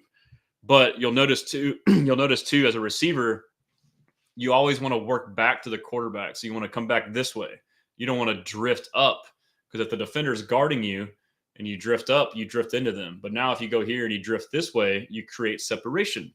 And I noticed that they've been harping on this. When I watched all the videos from OTAs, you can see them coming back downhill away from the defender back towards the quarterback to create separation. And so I observed it here. One person didn't do it, and it was pretty bad, John Mechie. But I don't know if he was taught different or if he just had a gaffe, but you'll see the difference. But that's not the point of that. I like, yeah, there he is. Okay, here. See Mechie. Now watch everyone else go. Back downhill. Nico, back downhill. Look at that. Higgins, back downhill. And so, I mean, again, maybe he didn't know, or maybe it was something different, but I feel stupid for even doing that, overanalyzing stuff. That's what I do. Let's see what else we got. Yeah, and so Harris was there, didn't practice. Landry Locker, shout out Landry. It says Barrios, Kirk, and Knoll returning punts and first special teams drill. Yep, and so that's why I think Barrios will make the team. And then Aaron said Christian Harris not practicing so far today, but is active. And he said EJ Speed worked alongside Azeez Al-Shaair a lot with the first defense. I'm trying to tell everybody, EJ Speed is not just some scrub that we just got to play special teams. He's here to compete for a starting job. I think he's going to be the starting outside linebacker. We'll see if Harris comes back and how that shakes out, but that's what I believe. Let's see. Derek Stout, I agree with Coach Ryan said on TikTok. He says, won't really know how the line looks until Paz gets on. Facts. And my big thing, too, is like, I don't know. I'm not there. I can't see. Like, unless I go to practice and watch, it's hard for me to kind of, speculate on stuff. So my whole, like, thought process or perspective on this O-line is, like, I'm just going to watch it, I'm going to enjoy it. Like, let it play out. I'm not going to sit here and try and say who I think is going to do. I mean, I guess I'll give predictions, but I mean, I'm not going to act like I know, I guess is what I'm saying. Nosh says CJ Revenge Tour.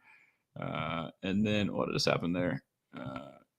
Stress you, says Rich Boy J. That's a good one. That's hilarious. Because I sneezed. Engineer Travis Hunter would probably have loved to play with Stroud. Yeah, we don't want him on our team, though. Engineer, I'm interested in what Daniel Jackson has to offer. I agree. I bring him all the time, but his highlight reel is insane. I agree, dude. He's solid. He's a good route runner. I'm with you on that. And then Ice Cream Who Dat on IG. Will Joe Mixon be ready for week 1? I don't know. But, me as a fan, yes. I don't see why he wouldn't be. Yeah, and so Landry had asked, I don't know if you want to listen to the whole thing about Caserio, about, there's a lot made about the NFL not signing second-round picks late because we gave Jaden Higgins his guaranteed contract, and we were like the first ones to do it since he was like, at the top of at the second round, and it affected everybody else. But as Texan Cap has pointed out, he thinks it's more so because of Tyler Show. I believe that's how you pronounce his last name. Quarterback for the Saints. He basically has argued that Derek Carr's retirement is what triggered this, because Derek Carr retired. Now Tyler Shea, how the hell you say his name, for the Saints is projected to be a starter. And so they're going to want a solid contract for him, even though he's in the second round. That's kind of the sticking point. And so, but here's Caserio talking about it. The Higgins contract had a lot of attention kind of once off. I know you love this topic. What was your mindset on that? And do you think it's kind of overblown that y'all impacted the entire second round? Yeah, I would say it's really much ado about nothing. I think it was a kind of fabricated story. Let's just take a step back. Again, when you're reading about like this in a Wall Street Journal, like everybody's got too much time on their hands. But just philosophically, when you look at, like, say, contracts in the second round specifically. So when you look at the top of the second round last year, I want to say like those contracts were like 92, 93% fully guaranteed, right? So let's just kind of fast forward, adjust for inflation a little bit. There's probably going to be some marginal increase. So let's just say the number is, 3 to 5%, right? So that small margin that's left is the difference of, it's not that much. I mean, you guys are all smart, you can do the math. So again, we're trying to get ahead and stay ahead on trends. Eventually, it was probably going to get there anyways. So we just felt like that was the right thing for us to do. And I think what happened after that, honestly, it was a non-story that was made into a story, but I mean, everything kind of worked itself out. I think all of us in the league, myself included, anticipated, at some point, probably the first 4 or 5, you're going to end up at that spot anyways. So why wait around? Why kind of bicker back and forth, go back and forth on the agents? Like, get to a resolution. I mean, I think people that kind of know me and that negotiate with me, I'm kind of a bottom line guy. So let's get to the bottom line. Let's not hem and haw. If we think everybody's comfortable with it, then we're going to go ahead and move forward. Didn't really impact nursery, which is part of the second round. I think that was more of some other factors that led to kind of the stall there. So we're always going to handle business however we see fit, try to do it logically, be pragmatic about it, try to do it in a responsible way. So again, the off season, not a lot of people, not a lot of things to talk about. So you didn't I start being game? around in the Wall Street Journal, that, this is kind of, it's a nothing deal. So you didn't change the game or anything? No, I'm not that smart, believe me. Your peers weren't mad at you or anything? It was just... I didn't hear anything from anybody, so. You made football. Nope.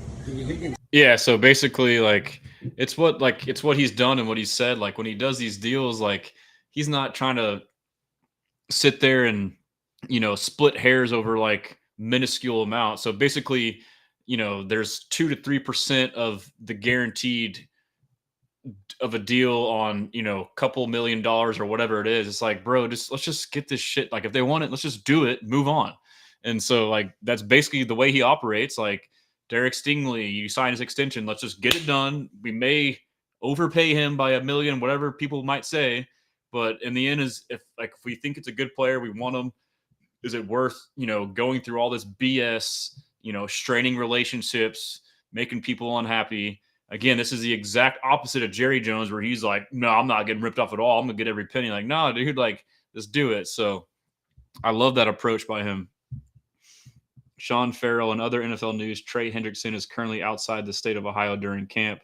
Apparently, they gave him 2 separate offers, and both were laughable. No guarantees past 1 year, according to him. Yeah, so then on the other hand, you got, and they also have Shamar Stewart, which you don't know what you believe or not, but I mean, their owner is kind of like Jerry, some old, guy that's, worried about everything today. So Josh on TikTok says Chubb RB1 today. Yeah, I believe he was the RB1 today. Yep. And then Jonathan M. Alexander, shout out Jonathan at the Chronicle. It said first play of 11 on 11. CJ Stroud found tight end Brevin Jordan in the flats for a big gain. Second pass to tight end Dalton Schultz for a decent game of the middle. So tight ends off the jump, getting some love. And then let's see. And then to start team period. So now we have a new O-line configuration. Landry Locker reported left tackle was Ursery. Left guard was Scruggs. Scruggs was playing right guard to end the year. He also played left guard. Andrews was center. Howard was right guard. Right tackle was Fisher. So we're going to have this stuff all throughout camp for the first couple of weeks. We're going to have all kinds of different lineups. And, it's twofold. Like, I'm just realizing this now. Obviously, like I mentioned earlier, it's seeing who can play where, but it's also that combination together as one, how that unit does 1 through 5. It's not just this player at that position. It's how the cohesiveness works. Okay, this guy at that position with this guy at that position, how does that work? So it's like, I love it, dude. You're doing your due diligence. You're trying everything out. And now you have more data to look at, more film to analyze. And, you could be overdoing it, but it's better to do it this way than to underdo it and be like, no, I think he's here and we're going to stay that. And that's it. Like, no, this is a good approach. I like it. Yeah, and then Sean Farrell, good old Paul Brown, notorious for being Mr. Krabs level cheap. Yeah, I talked to some old NFL players. Like they said, like they would make them even like when like when they would get like team meals, they'd give them like Pizza Hut and shit. Like they'd make them pay for all their own stuff. Like the dude is super cheap. Julius intern that will definitely make everybody play harder for you. I love the way the GM is. Yeah, exactly. And then like, is it worth like the risk of making somebody pissed off for you to save 1%? I mean, I agree. I like the approach too.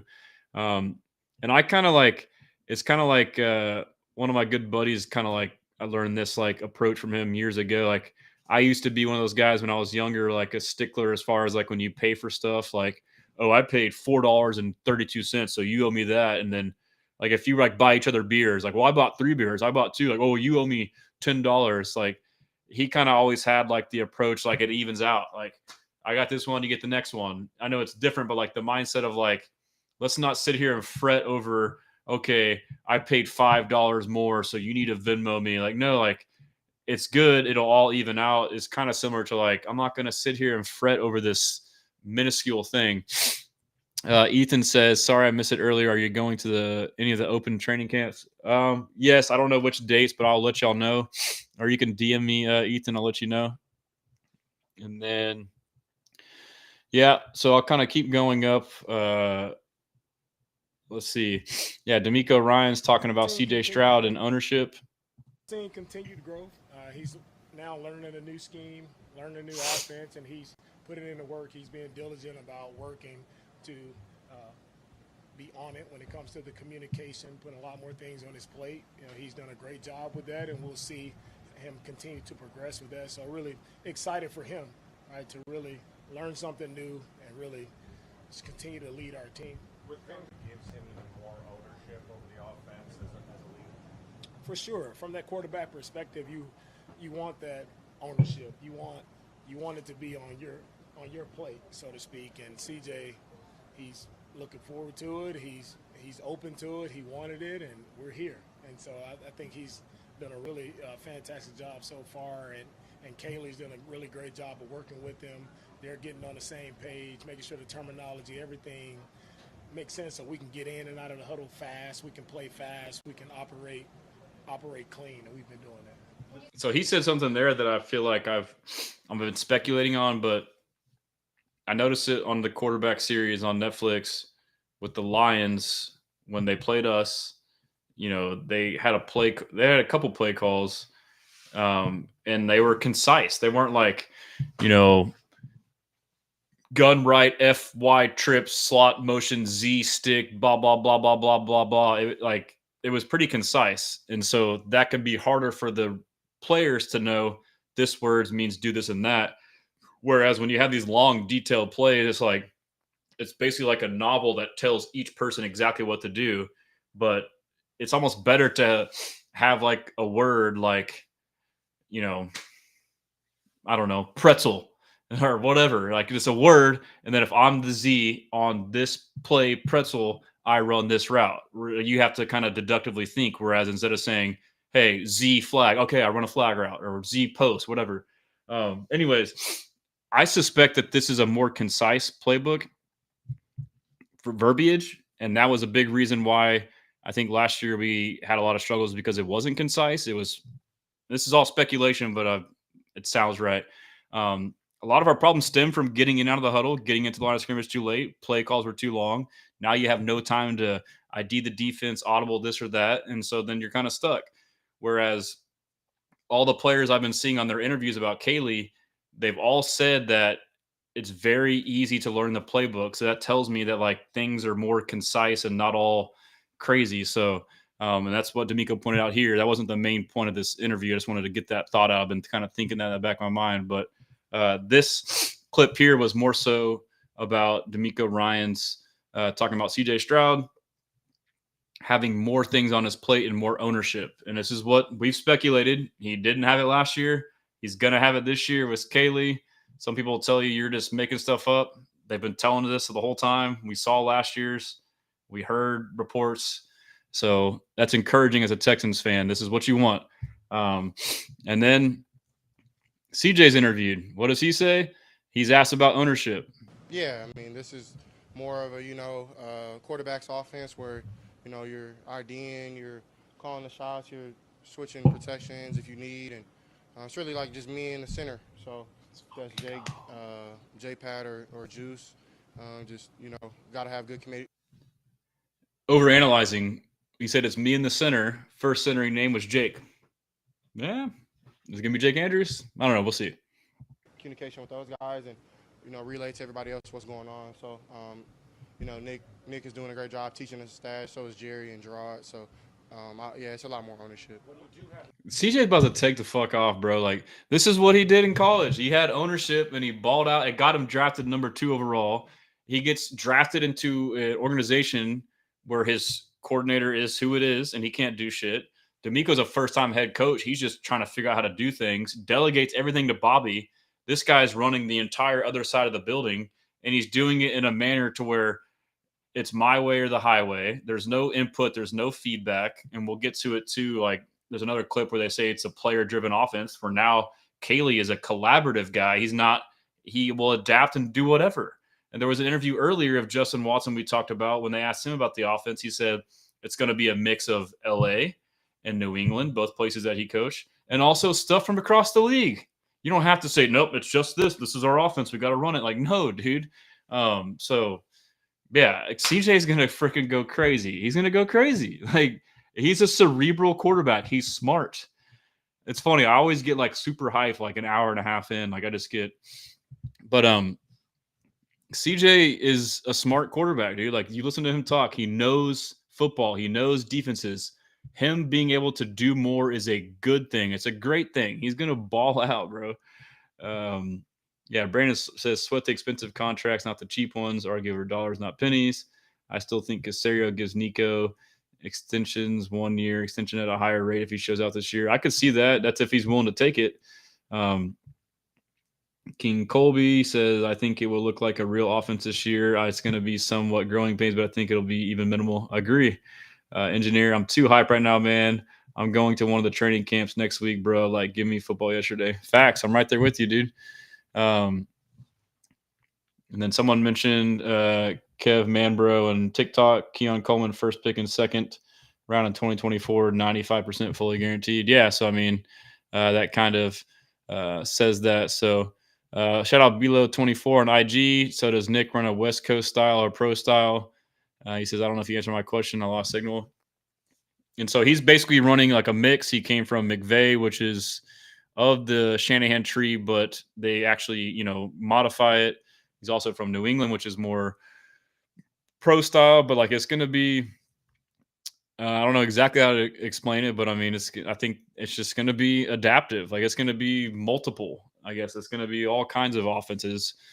We can do, 3 tight ends, 13 personnel. We can go 10 personnel. We can go 4 wide, 5 wide, 2 backs, 3 tight ends. We can do everything. They're going to be able to run the ball too. So some more CJ Stroud. Here is him on his weapons. But I like the 2 rookies, Jalen and Jaden. They've come in with a great mindset, really mature guys who love to work, consistently here at the building or, working with me in the off season. So, I'm really excited to see those guys' growth and see them, take a step forward each and every day. And it's not going to be perfect for those guys, but I think they're going to make a lot of plays, and I'm excited to see. That's dope. He said, I think they're going to make a lot of plays. Oh, shit. That's crazy. I have like a light on the back of my computer. It just freaking fell off. Hold up. It's got like a suction cup on the back of my laptop, and it just fell. Always something going on. One of these days, I'll get like a legit streaming studio and lights and stuff. Speaking of, I might try and do some cool stuff this season, so I'll keep y'all posted on that. But yeah, so Bilo24 on IG, like a hybrid. Yeah, it's gonna be, and that's the whole thing too. Like, like people want to know, what is he gonna run? And we got that with Solik. Like we knew what he was gonna run. He's gonna run this. But that's why he got fired, because he ran this no matter what his personnel was, no matter what the defense ran against him. And so that's why it's hard to say what the offense is. Like it's going to be an amoeba which to me, and some people say like you need an identity. Like, yeah, you still have like a core, but like it's a good thing to be malleable and flexible and to be able to do different things. If you're rigid and stuck on one thing and something you play a defense that can stop it, or you have injuries, what do? You know, adaption is the name of the game. This photo of Sting is hilarious, dude. He's such a vibe, just chilling. He's in, a jacket and pants outside, got his eyes covered. He's a goat, dude. Here's Nico Collins talking about the new offense. Shoot, I feel like it's pretty much like the same, not the same, but you get the playmakers the ball, same with this offense, man. Like, you get the ball in your hand, go do something with it, And I feel like Nick really making that an emphasis, like that yak. Yeah, it's a big thing, So that yak. I feel like as a receiver group, as an offensive unit, that's what you want to do. Get the ball in your hand, go score. Because I ain't trying to be on that field 10 plays. I'm trying to be one and done, So, but nah, it's a great opportunity to go out there, man. Just have fun. Sean says Brewski's about to start hitting like the wine if you aren't careful.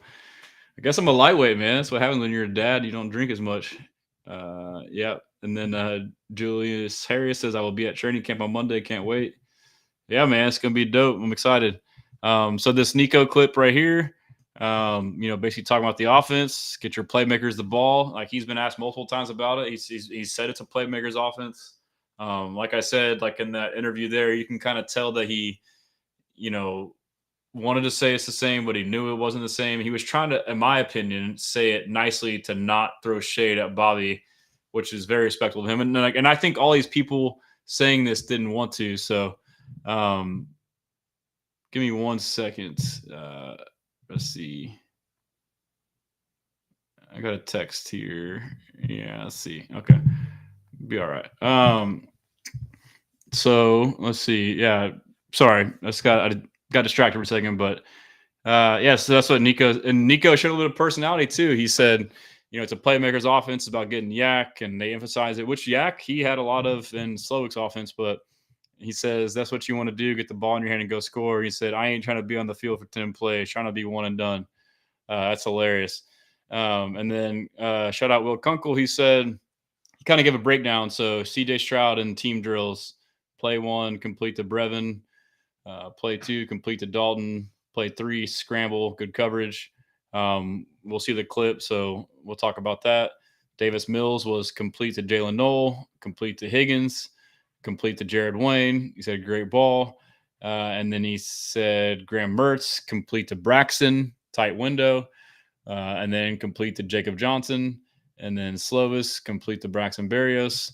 So, according to that from Will, like offense balled out, obviously it's whatever, but here's a clip from Will Anderson Jr. talking about Darrell Taylor, a defensive end we signed from the Bears, who I feel like is a very underrated signing. He's a guy who could have easily had, 3, 4, 5 more sacks last year. He's just right there. But here's Will talking about him. Yeah, for me, he's a freak, man. Like, he can go out there and rush, set edges, man, get off the rock, and that's what you have to have in this type of defense. And, man, he brings all the juice. And I can't wait to see him spin, man. He's a great addition for us, man. He's going to be a really big help for us this year.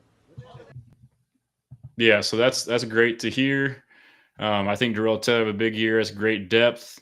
Another Will question here. He says, shout out Steph Stradley. She's been on the show. Great interview. She asked him if Will had a message for the fans. An awesome answer. I appreciate all you guys. Thank you for all the love and support, man. Our goal is always to win the Super Bowl, but we can't do that without you guys. So thank you so much for just coming to the game, supporting us, and just loving us. And, man, we're going to try to do something really special for the city. Yeah, so that's got me hype. I mean, him, he gets it. He's one of those players that gets it, like, talking to the fans, I appreciate you. And he wants to win it for us and for the city. Like, he gets it, man. So that kind of got me hype. And then here's a video of Sting backhanding a ball with one hand. Yeah, and so Steven Nelson was a guy that, obviously he was on the Texans, but when we talked to him in Spaces or whatever, or his YouTube, he said, the ball skills Stingley had stood out like day one in camp. And so here is one of the plays. This is Graham Mertz to Jalen Knoll.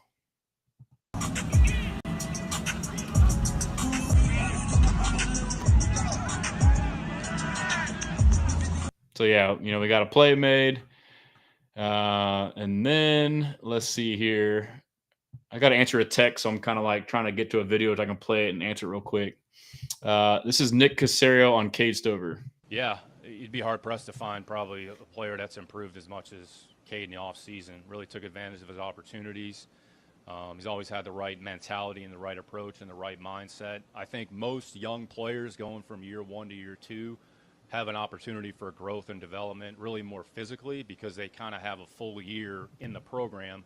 So as soon as the season is over, what do you do in February, March, April, May to get yourself ready for the off-season program? Cade, along with a number of other players, certainly took advantage of his opportunities. We're glad Cade is here and looking forward to potentially what he can bring to our football team. Yeah, so that's good to hear. I mean, talk about off seasons and, we talked about it earlier. So he was able to get, a great off season. So Nick Caserio has been a champion for Cade Stover ever since drafting him. He's called him like a football player. He played defense, defensive end, like the hybrid linebacker at Ohio State for a while before playing tight end. So they were very attracted to that. Like he just has that football player mentality. I guarantee Nick Cayley feels the same way. I'm sure he's excited about working with Cade Stover. So I'm excited to see that. And do we sell purses? We do not, Jason Goodman. And so let's see here. Brandon, wonder if the yak comment is an indicator about what? Brandon, we bringing back an effective screen game and short range options for Stroud. I think so. So when you talk about getting the ball into the hands of your playmakers, I think that could be screens. Like you make a concerted effort to get them the ball. It's probably also like motions, pick plays, stuff like that, where you can draw up stuff to get the ball to them. Quick, easy, cheap options for the quarterback. And then Engineer says at some point you just need to give the QB control. Look at Andy Reid's and Mahomes. The KC offense has not looked good since the league has increased their cover 2 usage against Mahomes. That's a good point. And let's see. He says, but at least Reid gives Mahomes enough anatomy. I think he means autonomy to figure out his if he gave him anatomy, that would be a major pause. To figure out his way of issues. Slowick literally changed Stroud. How many times did they break the huddle with like 5 seconds left on the clock? I agree, man. I agree. And over on TikTok, shout out Johnny. He says, "Are you ready for some Texans? Are you ready for some Texans?" And MWC says, "Can't wait for Will Anderson Jr. Facts." Product of the H says, "Since Mixon is on the NFI list, does that mean he's going to miss a few weeks in the beginning?" I don't believe so. I believe that's a way you can move him up and down. I need to double check if somebody can confirm, but that's a good question. I'll look into it, but I think he got a lot of flexibility there. And then King Colby says, "I'm all for the jailbreak screen to Nico, but not 4 times in a row." That is true. Or don't have your left tackle either false start or line up too far off the ball. And then, so RIP Brian Brahman. Here's DeMeco talking about that. Surprising and unfortunate loss of my former teammate, Brian Brayman. I was actually teammate with Brayman in 2 places, here in Houston and also in Philly. Had the opportunity to work alongside Brayman. It's tough. It's like last year, I remember being here speaking about, Jacoby, and now again with Brayman. It's unfortunate to lose guys at such a young age. And our thoughts are with this. I think he leaves behind 2 kids, so thoughts are just with those kids and the family, because it's tough. 38 years old, and that's a tough one to swallow. Especially a guy who's been in the locker room with me. A guy who's full of energy, a guy who played the game, with the undeniable passion and edge. And he made a name for himself coming out of small school, West Texas A&M, guy who, by other people's means, shouldn't have made it, but he made it because he was a hard worker. He was dedicated to his craft, and he was a special teams ace for us. And just continue to pray for that family.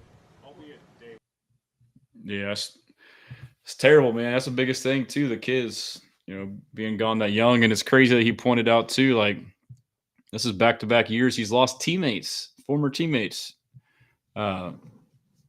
Jacoby Jones and now Brian Brahman. I keep saying his last name wrong. Brian Brayman. Terrible. You could tell like DeMeco's affected by it. Yeah, it's just a bad situation. Feel terrible for him. But yeah, like you mentioned, special teams ace, and watching all this stuff, he was an awesome player to root for and watch. So let's get into the next CJ Stroud clip I got. Those clips are always great to watch. Somebody do it, and at such a high level. Just he's not like physically, imposing as well, but he's just mentally, whooping guys, playing and play out. So that's something that I definitely, want to get to that. But like you said, they started back in 2000, 2001, 2003. So like it's been a long time. It's been the same offense. So this is my first year. It's not going to be what I watch on film yet, but I am sure that one day it will. And I haven't talked to him, but I'm sure if he did, he would have some advice. But those clips are always. All right, and just give me 1 second to text my brother-in-law. Let's see. Yes, bring him over. My brother-in-law, I need to watch his dog. He's also a Lions fan, and I had posted that video from Quarterback on Netflix where they relived the moment. I was at the game with him, and I was talking big shit to him because we were beating that ass, and then we lost, and it was terrible. But he was talking shit earlier in the year about the Tigers. Oh, this is the best team in the MLB. And today I had to check in to see who the best team in the AL is now, and I think the Tigers are like 1-9. Like they must have like a bunch of injuries or something, right? I mean, how else would you lose like that? But anyhow, Brandon says Jaden Higgins and Noel can probably pull it off too. Oh yeah, for sure.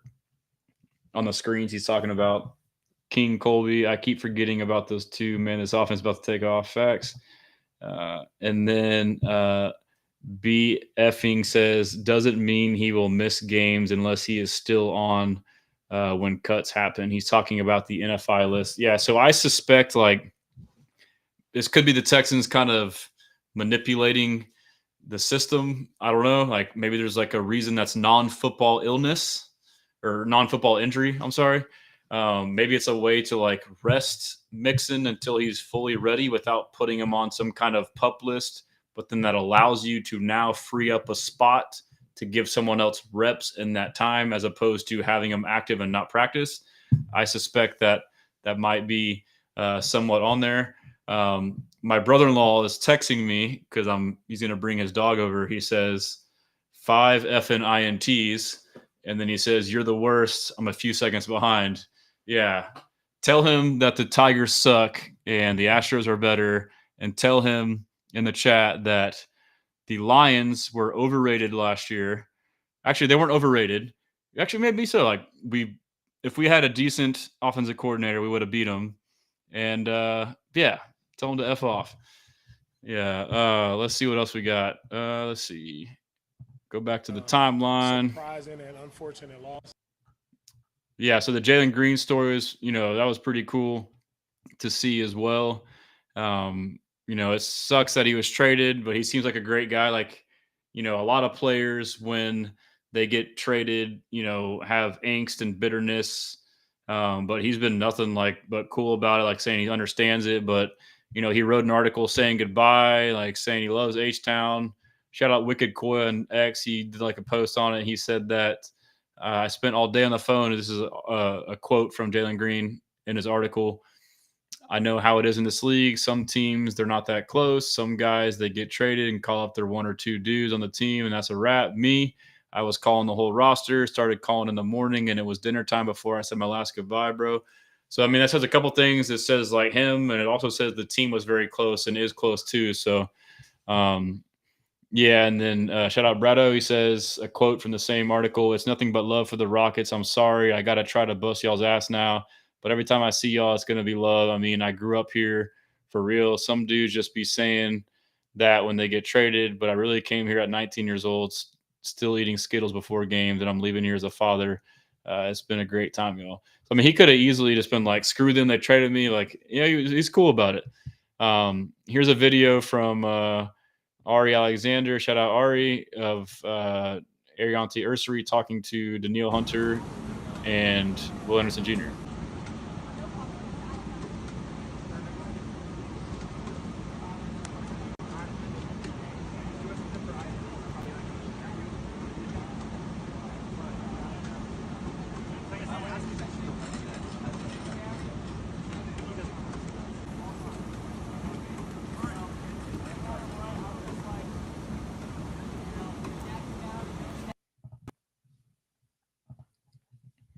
All right, so let's see. That's funny. What Lions games did engineering facts? Yeah, what are you talking about? BFing says it's a procedural move, talking about Joe Mixon, and then Sean says it's NFI for Mix because it occurred outside the building during his own personal workout. Oh, that's a great insight. So, in regards to that, do you know what happened exactly? Like, are you just saying like that's probably what you heard, I guess?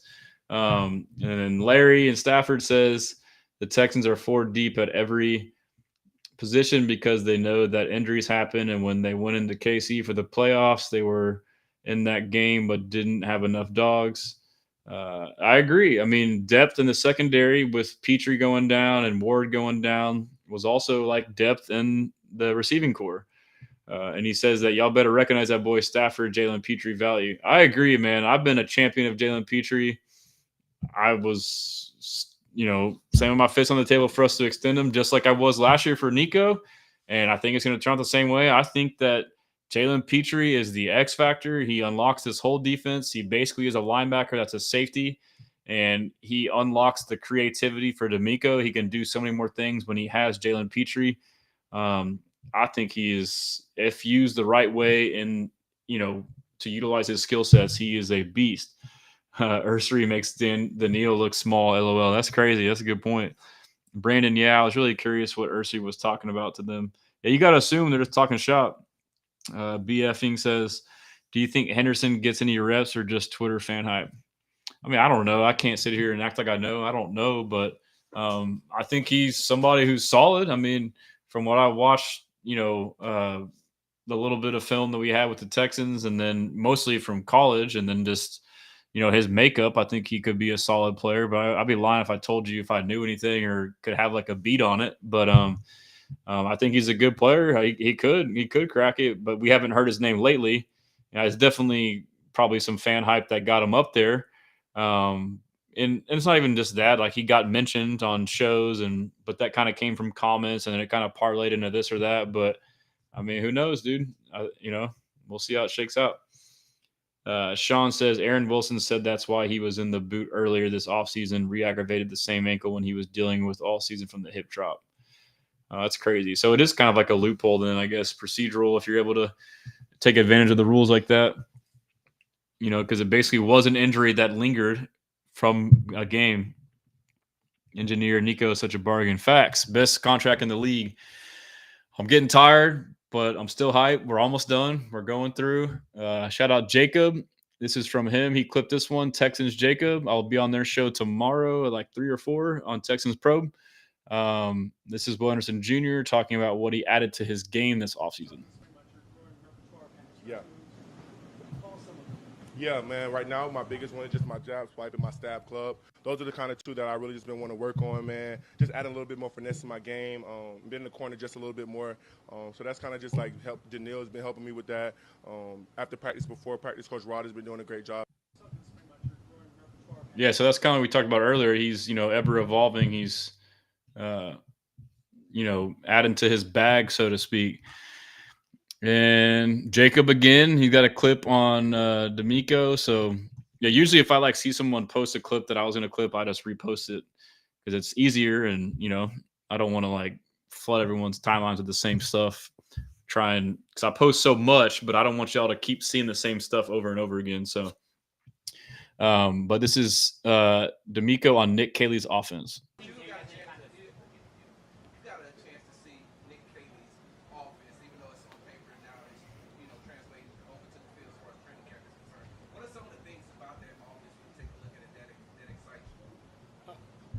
What excites me most about Kayla's offense is that it's evolving and it's being tailored toward the Houston Texans and the guys that we have on our roster. So what excites me the most is not just copy and paste from other places that he's been, and he's been very successful at other places. I'll say this, I've been seeing like the copy and paste. That's a shot at Bobby. Maybe it is, but I think he's more so saying because since we hired him, everyone's asking, "Oh, we're going to run New England or LA? Which one is it? Which one is it?" And he's saying it's not going to be just New England or just LA, and that's what we've heard from players. So that's what I think he's saying. I don't think he's shooting at Bobby with that. So let me just rewind that. What excites me most about Kayla's offense is that it's evolving and it's being tailored toward the Houston Texans and the guys that we have on our roster. But that part could be a shot or indirect shot. Evolving. Bobby didn't evolve, but this isn't like breaking news. Like, again, he said this when he fired him. He didn't evolve, didn't tailor to us. And then when he hired him, we got him because he did these two boxes that we didn't have. And so you fire somebody for these two, three reasons. And then when you hire somebody, you want them to check those boxes off the other guy didn't. It's just a natural process.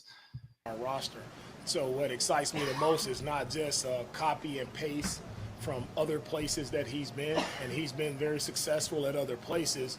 But he's basically saying this guy is able to think for himself. And I don't think that he's talking about Slowick here. He's just saying this guy is innovative enough that he's been around enough that he knows multiple systems that he doesn't have to just rely on what this one guy taught him.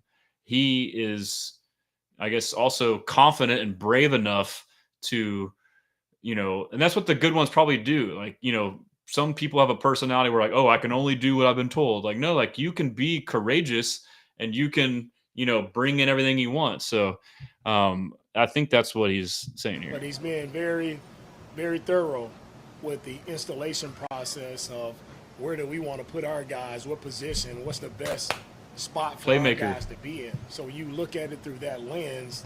Being very thorough where he wants to put guys. This goes back to Nico Collins talking about being a playmaker's offense, getting the ball in playmakers' hands. And being thorough about where you put guys. I don't think he's directly trying to talk about Slowick, but this goes back to what I talked about earlier, and we've talked about Slowick. He wasn't aware of where guys were on the field.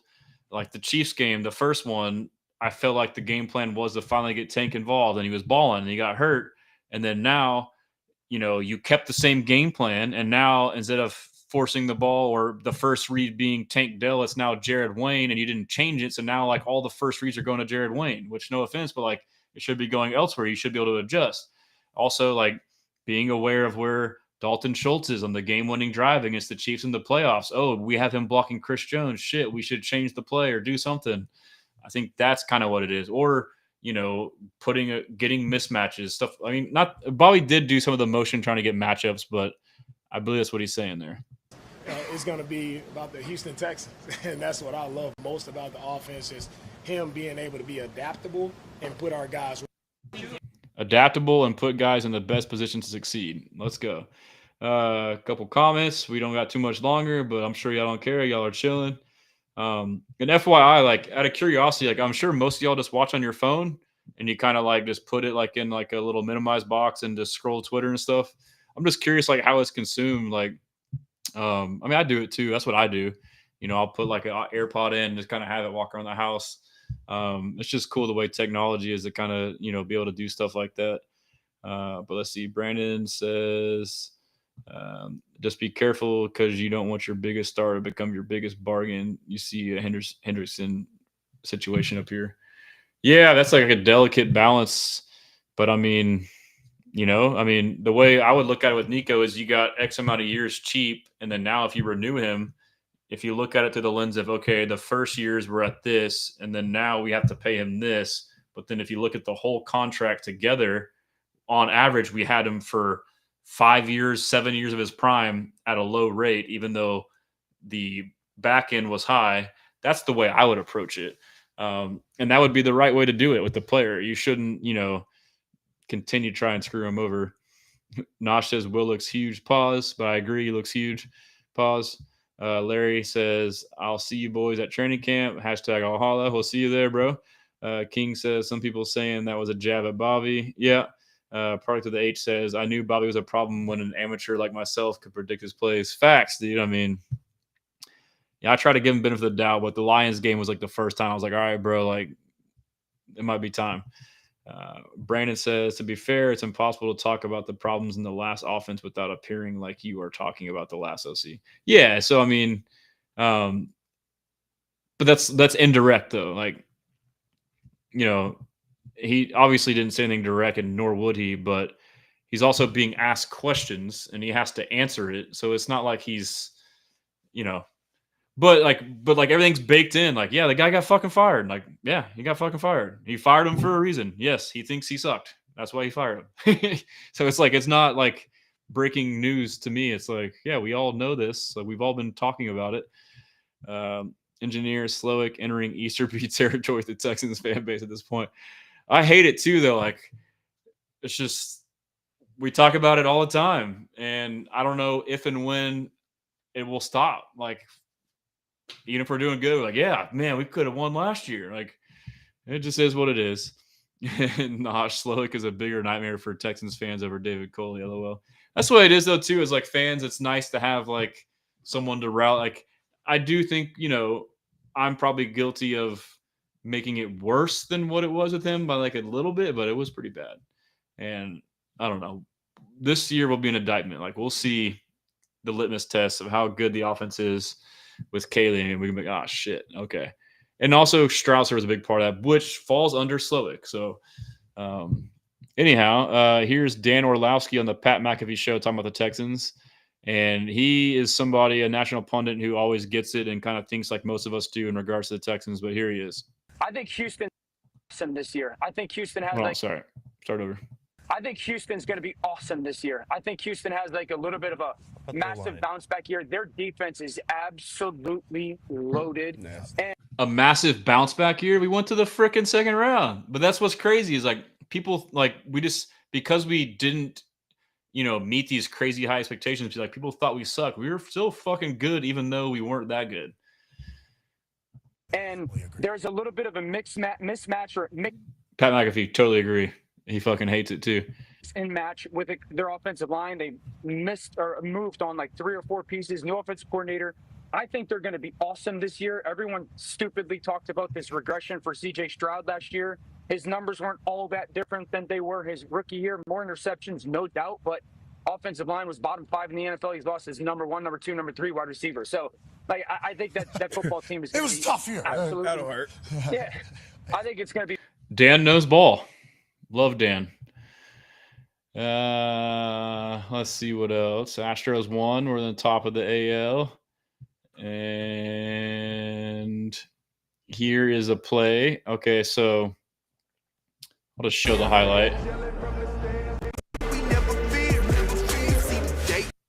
I'm going to mute the audio because YouTube might mess with me, but it's CJ Stroud running, and that's the play we talked about earlier. But, you know, I said, like, I've seen a couple clips between OTAs and training camp of CJ being decisive and using his legs. Love to see it. If it's there, take the quick, cheap yards and get down or get out of bounds and keep the chains moving. We've talked about this a lot. I thought this was something last year after his rookie year he needs to improve upon.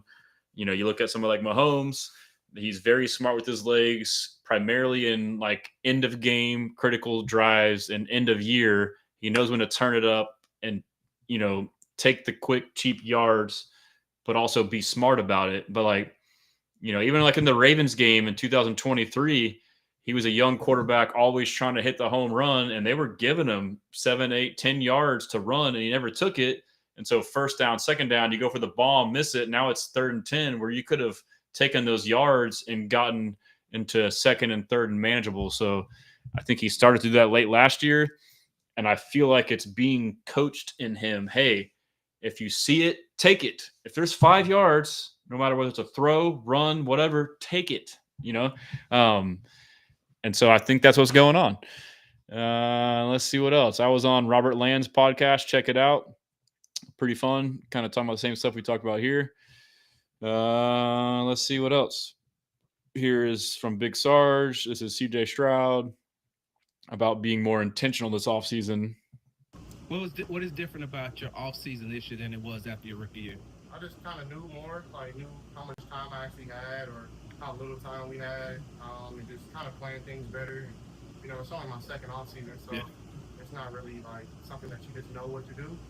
So still got a lot to learn, but yeah, I feel like I just playing better and just spend my time intentionally. You know, either if it was training or spending time away. So being more intentional when it comes.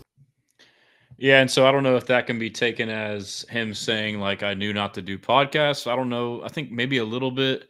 I think it's just in general, but I mean, he did. I think the podcast stuff. My assumption is, you know, he did a lot his first year. Like you're on top of the world. You're a young guy. You grow up in a world where like media is all this stuff. Like you're used to podcast streams. Like it's just like how you grew up. And then he's probably also like hadn't really been bombarded like in that sense. And who doesn't want to like feel good and be invited on stuff? I think he just had a hard time saying no, but I don't think it affected his training. I think that he may have dialed back the podcast / media tour, so to speak, more so because he was frustrated in the year he had. And obviously it's different from coming off rookie of the year as opposed to disappointment.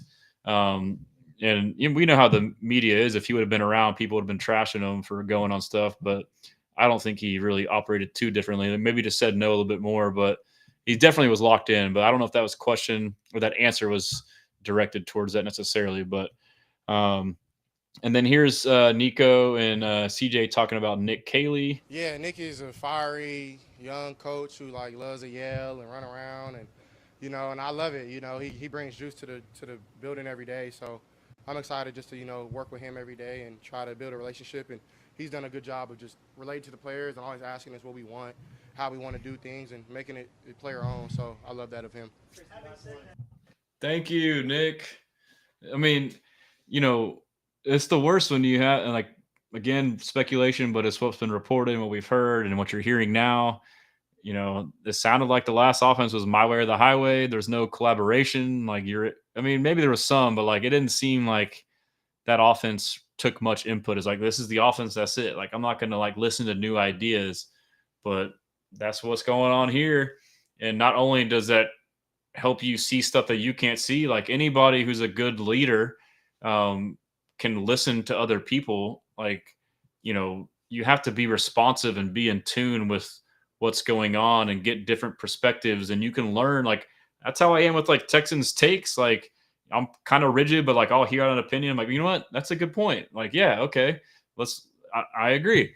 And so I feel like that's definitely a good way to, lead an offense.